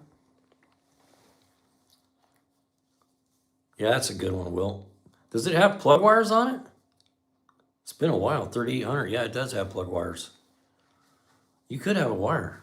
Yeah, that's a good one, Will. I didn't even think about that. And sometimes aluminum won't even check. It won't get them. Like if you get a little pinhole in a wire, it'll fire to ground. and you won't know it. I'll tell you what's an easy way to find those too. It's crazy, but I've done it before. Go outside in the dark if you want to look at a plug wire see if it's firing the ground. Get some Windex and start the car up and spray Windex, and you'll see them. You'll see the spark firing the ground. Five Guys, I think I went to the wrong restaurant because, okay, you gone. Man, I don't know why we get these weirdos in here. Yeah, in the dark, exactly, Will. You start them up in the dark, lift the hood, and then take Windex, and you'll see these little blue clouds, like little like lightning strikes, man. The Windex has some kind of, it gives it a, I don't know what it does. It gives it easy way to ground to begin with, makes it wet. And the other thing is when that little spark comes out, it makes the spark where you can see it better.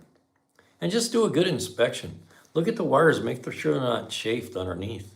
If you really want to know, just get your hands good and wet like that. Start it up, start running your hand along those wires, you'll know. Listen for an arc sound. Yeah, listen for an arc sound. You'll hear it snapping. The other thing too, you might get somebody. I'll tell you a story about HEI ignition. It's kind of funny. What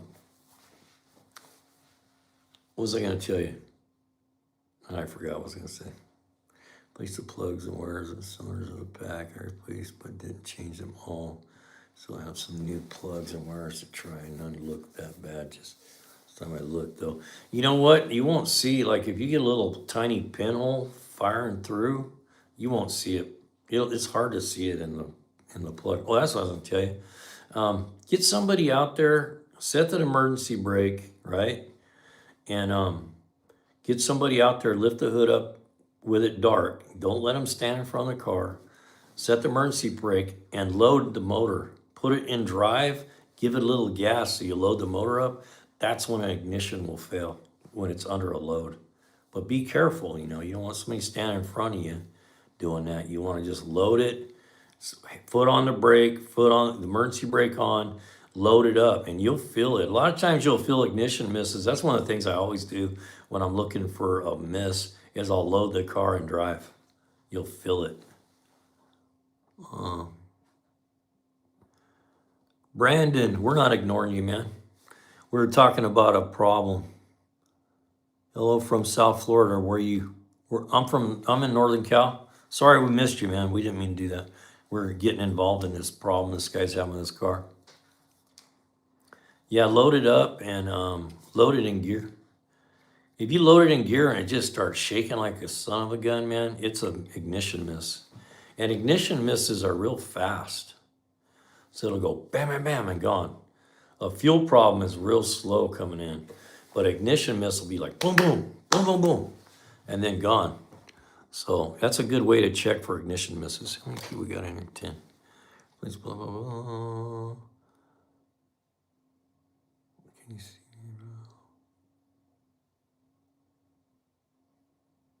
You don't need to raise it up.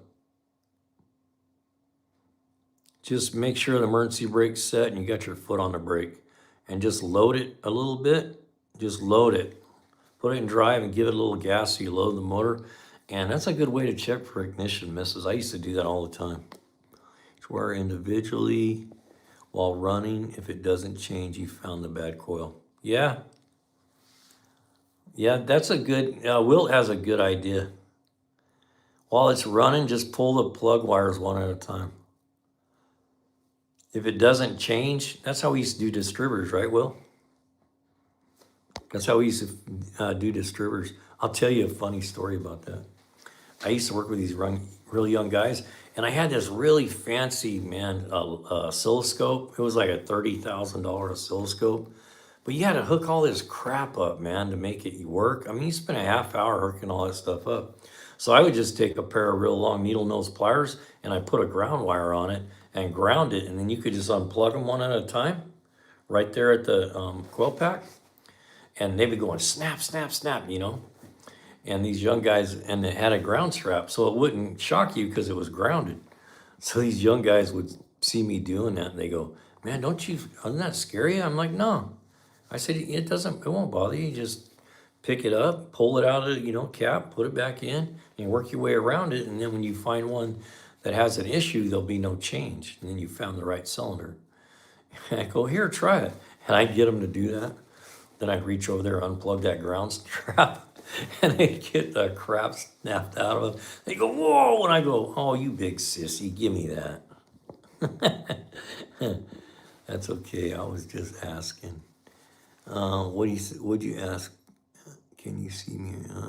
Blah blah blah blah.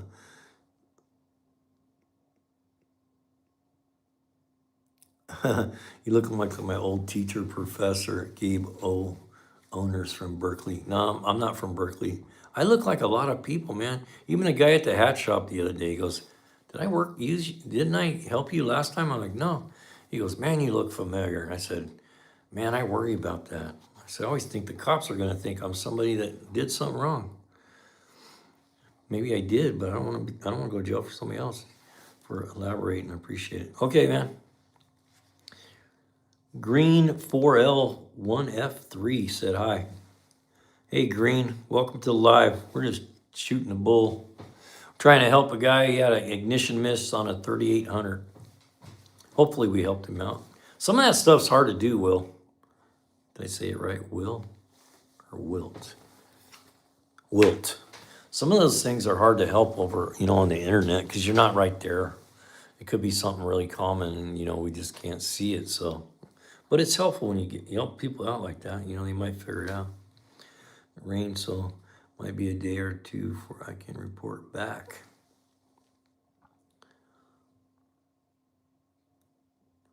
I love my first car, Brandon, which was a 78 Volkswagen Beetle. It was either electrical or a gas problem. You just fix it on the side of the road with duct tape and a coat hanger. All right, Skeletor, you bet, man. Let us know how that goes. Sometimes it's hard as a technician to do stuff online, but we'll do the best we can to help you out, and we can give you some ideas. Like I said, if you put that thing in gear and it just starts shaking like crazy, it's probably a ignition miss of some kind. Just change all the plugs and you only got 2 more coil packs, so one's probably bad. It's hard to say. It's hard to do it when we're not right there.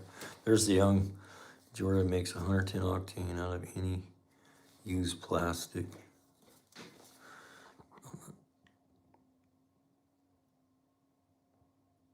That's what started on the oscilloscope. Yeah, oscilloscopes back in the day, we used to have to figure all that stuff out. Remember, we used to have to put it on the scope and try to look at the burn line and look at how far, how many kilovolts you had on each one. And now the computer does all that. Terrible. Timothy, what is terrible? What's going on, Timothy? What's up? Yeah, electricity falls split girls. Yeah, Rob, I live in Georgia. Isn't that guy great? Bless the line. I'm Indian, bro. Abhi photographer, he said, I'm Indian, bro. You're like Indian, like from India, or you're Indian, like from a Native American from the United States? Yeah, you bet on the troubleshooting tips. We're going to teach a lot of that here. My window on my car squeaks. Is there a way to fix that? My window on my car squeaks? So the window squeaks when you have the wipers on? Or it just squeaks? Going down the road, it makes squeaky noises.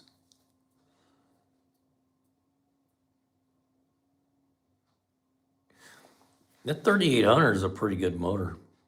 Sometimes they have coolant issues because they got these weird pipes and stuff that have O-rings on them. They're not too bad to work on. Last Sayan, what are you talking about? Your windows squeaks. Sorry, man, we got a lot of comments here I haven't seen. Yep, the computers are crazy. Solar balance. Thoughts on me?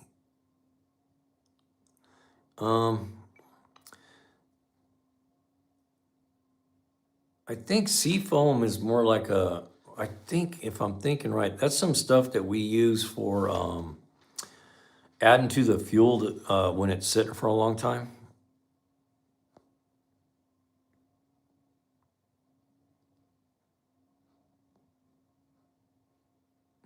Yeah, it's car talk. Absolutely, Brandon from Palm Beach.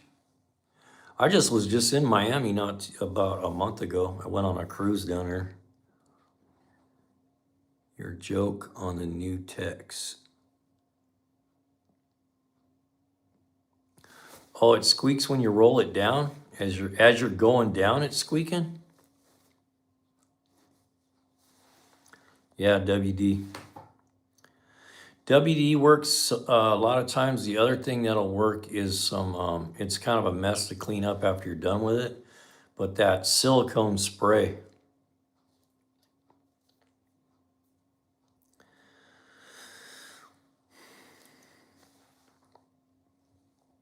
Yeah, that might work good too. The spam. I never heard of using that. I like the silicone spray.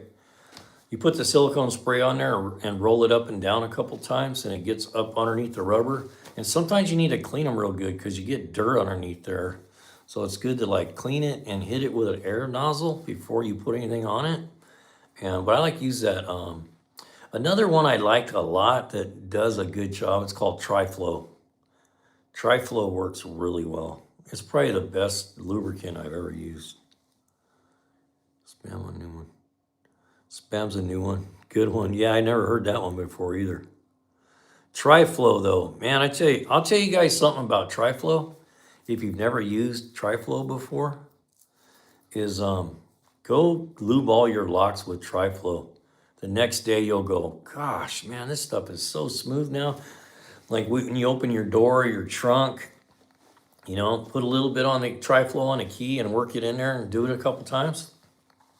That used to be something I would always do when I do services. I lube the doors with Triflow on the hinges and on the key where it goes in and out.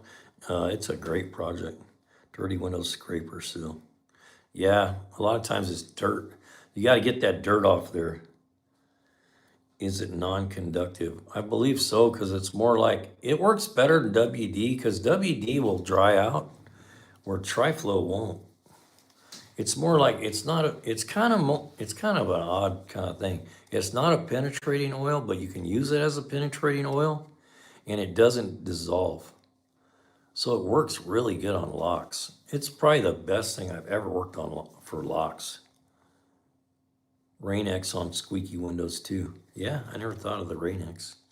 But he's talking about the window as he's going up and down with it, not the wipers.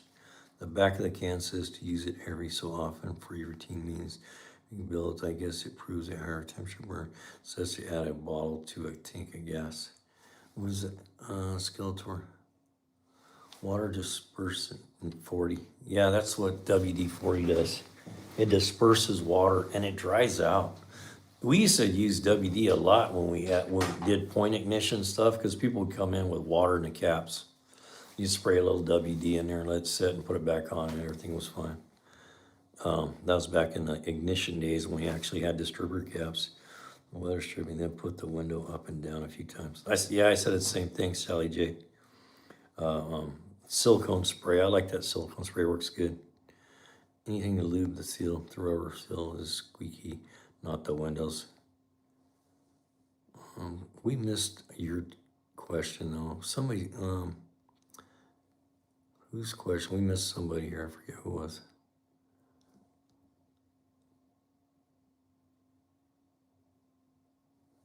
Sally Jane, you had a question, wasn't it about seafoam, about water in the fuel? We use seafoam a lot where I work.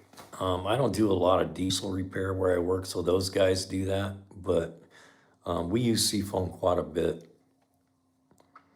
And I use Stable here for anything that's sitting for a while. Easy money, what cars are you building right now? Anybody want to speak up? You got a car you're building right now? Right now, for me, adjusting valves, the good old days. Yeah, I still have point ignition in my 71 Chevy C20 pickup. It still has points in it. Easy money. I'm not building nothing, but I'm working on that. I have a 92 Ford F-250 with a 7.3. It's a little project I'm working on. And then I'm gonna do a live, and hopefully people would want to see it. We'll see how it goes. I got a little mini bike I took in on a trade, and I thought it'd be fun to do, to show people just how to do basic stuff, how to use wrenches, and we pulled the motor out. It's got a little 212cc Predator motor in it. So I'm gonna tear the whole frame down and paint it and do some pinstriping and stuff on it. So I'm trying to do that little mini bike project because it's easy to get in here to the end of the into where I do my filming, so we can do a good job. Actually, my hubby is a mechanic. Sally Jane, your husband's a mechanic. How's he doing money-wise? I know the money's gotten a lot better. Do a show on the mini bike. Yeah, that's what I'm thinking. I'm wanting to do a live on the mini bike. So I got the motor out now. I took the 212 out of it, so it's just sitting there with the frame. So what I'm gonna do is just tear the front end off of it, put new bearings in it, paint the wheels, repaint the frame, and I'm thinking about making it look like an old Harley. Put a big tall sissy bar on the back, and build some little saddlebags for it and a little peanut tank. Yeah, those are good cars. Those are good trucks on the 63s. I had a 65. I love it. He's doing great things. Yeah, you know what? People are doing really well that are wrenching right now. I missed out on the big money. Because right now, if you're a wrencher and if you're a flat rater and you can really go, you can make 150 grand a year, maybe more. You know, especially if you're in a good shop where they give you good work. A factory 5 Daytona, but first I want to buy a house in Vegas with an RV garage. I'm tired of trying to work in cramped spaces. Clutch and stick. Yeah, you know what? I've been wanting to do that. I want to build something to get my motorhome in. It's been sitting outside and I hate that. It sits out in a driveway and that's the worst thing for it. I like to put, put a peanut tank on it. That's what I was thinking. Get a little, smallest little peanut tank I could find. But I was thinking, what could I use that for? Because it's not, I could put fuel in it, but I was thinking, how could I do something with the tank to make it cool? I thought about doing like a little USB port or something where you could plug your phone in. I don't know. I'm trying to think of, I'm probably going to give it to like a 10-year-old kid. So nowadays, everybody and their brother has a phone. Yeah. But buy a upholstery kit and fix a transmission leak. How much do you think that I could get for a 66 Buick Skylark? Man, you better do some research on that. I couldn't do it off the top of my head. Old phone number. The industry needs you back even to advise, train new techs. Yeah, I'm working in a shop. I work part-time, part-year.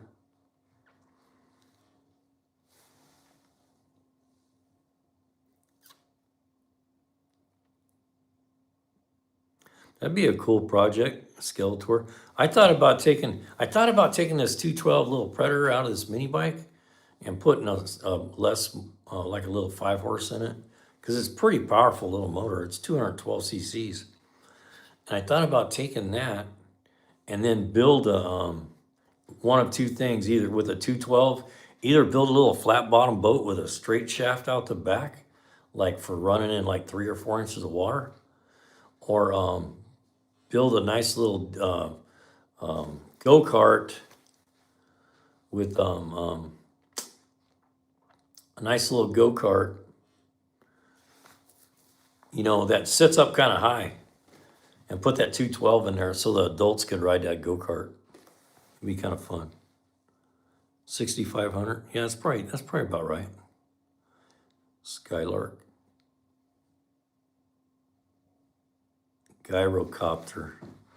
Yeah, that'd be cool, huh? It's hard to build stuff anymore. It costs so much, man. That's why I try to do these. That's why I got this little mini bike project. I was thinking, well, if somebody doesn't have a big budget, you can pick up these little mini bikes for like 200 bucks. And that little Predator motor, it's $180 brand new. And they got exhaust for them. They got updated clutches, updated heads. I mean, you can make a little rocket ship out of these little things. I seen a guy online and he had a speed thing and he had one of those little pit bikes. You know, it was just a little, you know, like a little ruckus uh, go mini bike, and it was clocked at 70. Yeah, it depends. Conditions, everything. It's hard to know for sure. Conditions, everything with that. And the FAA will probably put me on the news one day. Yeah, no, really. Original motor and ST 1300 every pretty original, except I put disc brakes. Well, now's the time, man. You know, one thing you can do sometimes on those things is don't put a price on it. You know, run it on Marketplace and put it on like Bring Your Trailer, and just put on there taking offers, and you can see who's looking for one and what they're willing to give you. Get an idea of what the market is right now. And sometimes that stuff, trading is a better way to go. If you put on there willing to trade and think about what is it that's a little more value than what yours is, you know, you might be able to trade it for like a newer Ford diesel pickup or a really nice boat or something. So trading sometimes is a good deal. Yep, Sally, you're right. It depends. It's a lot of depending, like what the paint looks like, what the interior looks like, what the you know, how the body panels are. So everything, you know, it's all about what condition is everything. So, but I found, man, trading works out really good sometimes. Just put it on there and say, looking for trades, what you got. You'll be surprised what people are willing to trade.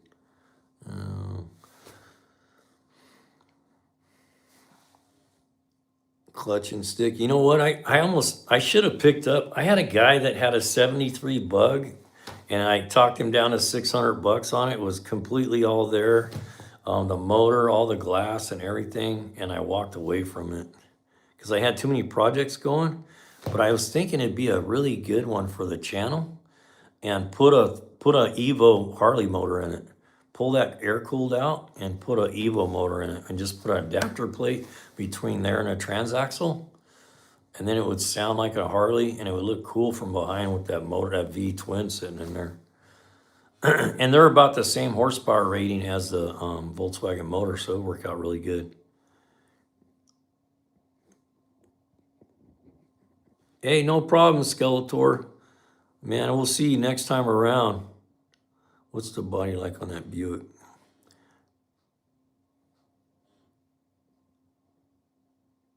Hello from India. Hello, Sandip. See you, Skeletor.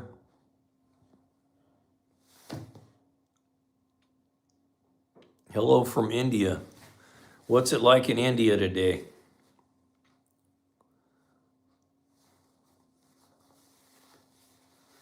No rust. That means everything. If you got somebody that's looking to build something, just it being solid and not all rusted up is a big deal. Yeah, that's a big deal.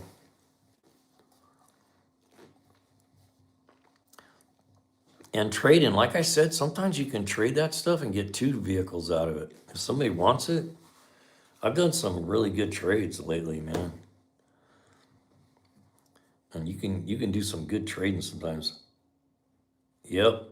Timothy, I know, man, I love that motor. I push them all the time. I tell people all the time, hey, thanks for the taps on the screen. Appreciate that. There's nothing better than an Evo motor, in my opinion. You can work on them in your garage. For the most part, you can tear them completely down with end wrenches. There's only a couple sockets that you need to tear them apart. and they're bulletproof. I got one that's got 115,000 on it right now. But I'm gonna rebuild it because I just want to rebuild it because the bike means a lot to me. So I'm gonna get the motor and the tranny done, put some progressives on the back, and do a couple upgrades, not a lot. Parts galore, yeah, for sure. Yeah, I would love to do repainted. Exactly, good wrenches can update a drivetrain in no time. Body and frame are a totally different story. Yep. And that's what I look for when I'm looking for stuff to do, to make some money on. The paint is the most important thing to me. I mean, if I'm gonna try to like resell it or trade it, because I can't fix the paint. That's why I want to learn how to paint. I've been talking about that lately, how to learn how to lay down some paint, because everything else I can fix. And if the interior's thrashed, I can get it done. I can take it to a guy and have the upholstery done. But if the body's all beat up, it's got a bunch of dents in it, and it's the paint's going away, like it's got big stripes on it and stuff, it's hard to resell that stuff, even if it has a brand new motor in it. People want their car to look a certain way. And the paint, man, can really make you where you have a hard time getting rid of it. So paint's important. So a lot of times I walked away from stuff that would have been a great rebuild, but if the paint adds too much money to the project. I mean, trying to get a paint job done now is 10 grand. Or, you might be able to find somebody to do it for cheaper, but paint jobs are crazy expensive now. 10, 15. I took my motorhome and I wanted to get the lower part of it painted because it's got a really nice brown metal flake to it, and it's kind of faded out. It's got gel coat on it. And hey, thanks, girl dad. I appreciate you telling everybody that. I always forget to tell everybody that. If you tap on a screen like that, you'll see these little flowers come up, and it helps the algorithm to help push out our lives when they go live. Big Lobo and his brother Jillian, never let this fools paint your cars. Yeah.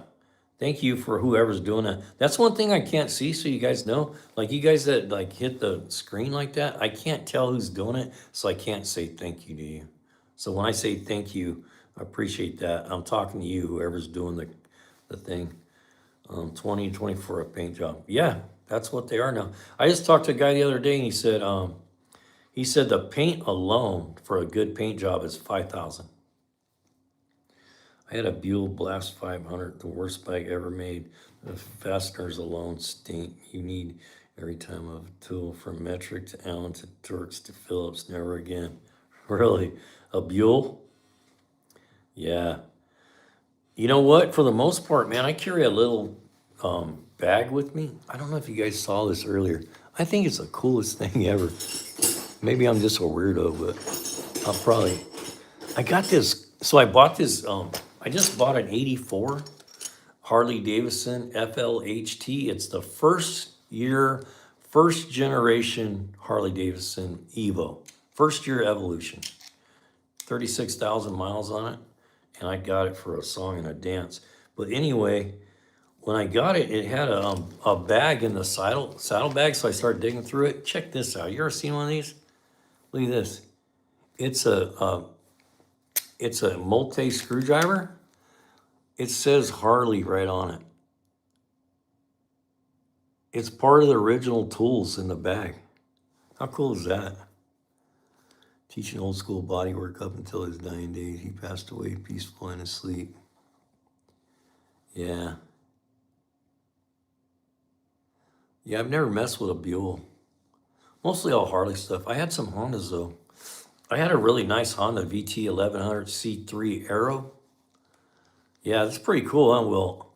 And I have all the original, you have one, what? One of these? I've never seen one before. I was blown away when I seen it.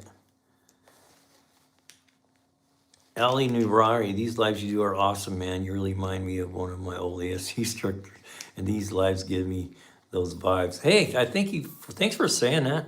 I had a really good instructor when I was when I was learning, and he taught me a lot. And I use a lot of the stuff that he taught me still to this day to teach other people, you know. Just stay away from Snap-on. Yeah, no, man. I've given up so much money to Snap-on over the years. But you know, to this day, I'll still say they probably make the best ratchets you can buy. Snap-on has some nice ratchets. The flex head ratchets with the little loop on the back of it, there's no better ratchet to get into tight spaces with. Like a valuable tool. Shaw Ranch, brother. I get that a lot. I don't know why people think I'm from the Middle East, but I'm not. Yeah, I think that tool kit's probably worth 150 bucks. You would not believe what I paid for that Harley, man.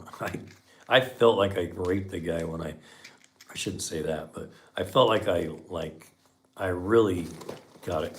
He gave me that bike. They aren't honoring much anymore. Yep.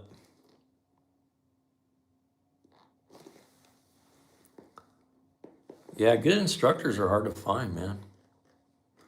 My instructor was excellent, man. He was a good instructor. And when I got out, I got all my ASCs. I was ASC. I let all my stuff go. Thanks for all the hearts, who's ever doing that. I let all my ASCs go because they're not required where I work. But at one time I was an ASC certified master tech, and I had an advanced L1 certificate for advanced engine performance. And at the time, there was probably only a handful of guys in the state of California that had that. So he taught me well, man. 150, woohoo. Yeah. So that kit has all the other stuff with it too. So it has, here I'll show you, it's kind of cool. Man, I thought it was the coolest thing. So look, that's the axle wrench, and it says Harley Davidson right on it. And it has all the other stuff too. So it has the extension thing that goes on there for the wrench, so you can extend it and get some leverage out of it. And this is the spanner wrench for the rear shocks. And they all say Harley on them, right on them. It has a Harley part number, and it says Harley Davidson. I don't know if you guys can see that, but it says Harley Davidson right on the tool. I bet these tools are worth a crazy amount of money, man, because this is rare. This original tool's out of a 1984 first year Evolution. If you get some time, man, go look at that Evolution. I dropped a little video on it in our thing.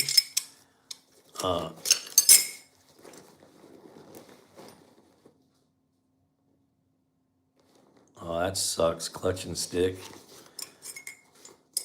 Yeah. You know what? I used to do a bunch of work on those Tauruses. You know what sucks on those Tauruses? The heater cores. Man. I used to do heater cores on those. They'd take you like half the day. But they were a 10-hour job. You had to pull the whole dash. The whole dash sitting on the seat. You're looking at the firewall to get the heater core out of those Tauruses. I only have the driver. Oh, really? I've never seen one before. I didn't even know they existed. When I seen that, I was like, man, that's got to be rare. I've never seen a screwdriver like that. And it's good quality, too. It's like really hard plastic. And it says AT&G USA 4-in-1. A640S. So it's an actual Harley Davidson. Oh, you know what? Check that out, dude. I didn't even know that. Okay, see this? This whole thing comes out. Look, I just figured that out just now because I was looking at how it sits in there. Look, it has like a thing. I don't know if you guys can see that. Where you can flip this around. It goes like this or like that. How cool is that? I didn't even know that. My God, I paid for that. What state are you in? I'm in California, Northern California. That's cool though. I just figured that out. I kept looking at this, and you can see these little slits right here, and I was like, what are those for? And when I pulled on this, the whole thing comes out. And it locks so you can flip it over the other way, like that. And it's got an O-ring on it right there. So it keeps it tight. How cool is that? Yeah, Harley Davidson, man. Back in the day, they built some neat stuff, man. Easy to find in a pile. Yeah, it's nice and bright, huh? I got a couple screwdrivers like that I can pick them out in my toolbox because of the color of them. So if you guys are looking for any kind of tools, I left a big old list in the description that we get a little kickback from Amazon. We get like 5%. You stayed in San Jose once? Yeah, I live in Northern California, far north. I just live I'm about 60 miles or 80 miles north of Sacramento, kind of up north. Heater cores get jacked up with the motor mounts. Might as well replace that servo motor that runs the blend door while you're in there. Yeah, for sure, huh? Those blend doors, what a crappy idea that was, huh? I used to tell people, what's wrong with the little thing? You push it and the cable turns the blend motor. No, we got to have a computer. So you turn this. This tells the computer, hey, the switch wants you to turn the motor. And then electricity turns the motor. And then there's a sensor so it knows where it's at. It's so crazy. Timothy Conception, thumbs up. Yeah, all that stuff is just makes it all complicated. My 71 Chevy C20 still has cable controls and they all work. You know, why do we have to go to all, it's just, I don't know. They just try to make everything so complicated that nobody can work on their stuff anymore. Hey, if you guys aren't subscribed and you're here and you enjoy what you're seeing, man, get a subscription coming. Have a good night. I have to go argue with a dog. All right, Sally. Hey, thanks for dropping in. Come back. We do lives on Friday night and we give away a tool at the end. So go do that. We do trivia on Friday night at 7. And then if you get all right, man, Timothy, thanks. Hey, I think I'm gonna go myself. You know, it's 1:30 here. My girl's gonna get up in a little bit and I'm gonna go make coffee and make her breakfast. It's all right. Hey, thanks for hanging out with me, guys. I appreciate it. Like I always say, man, go big or go home. Maybe I'll get some hats going. Later, guys.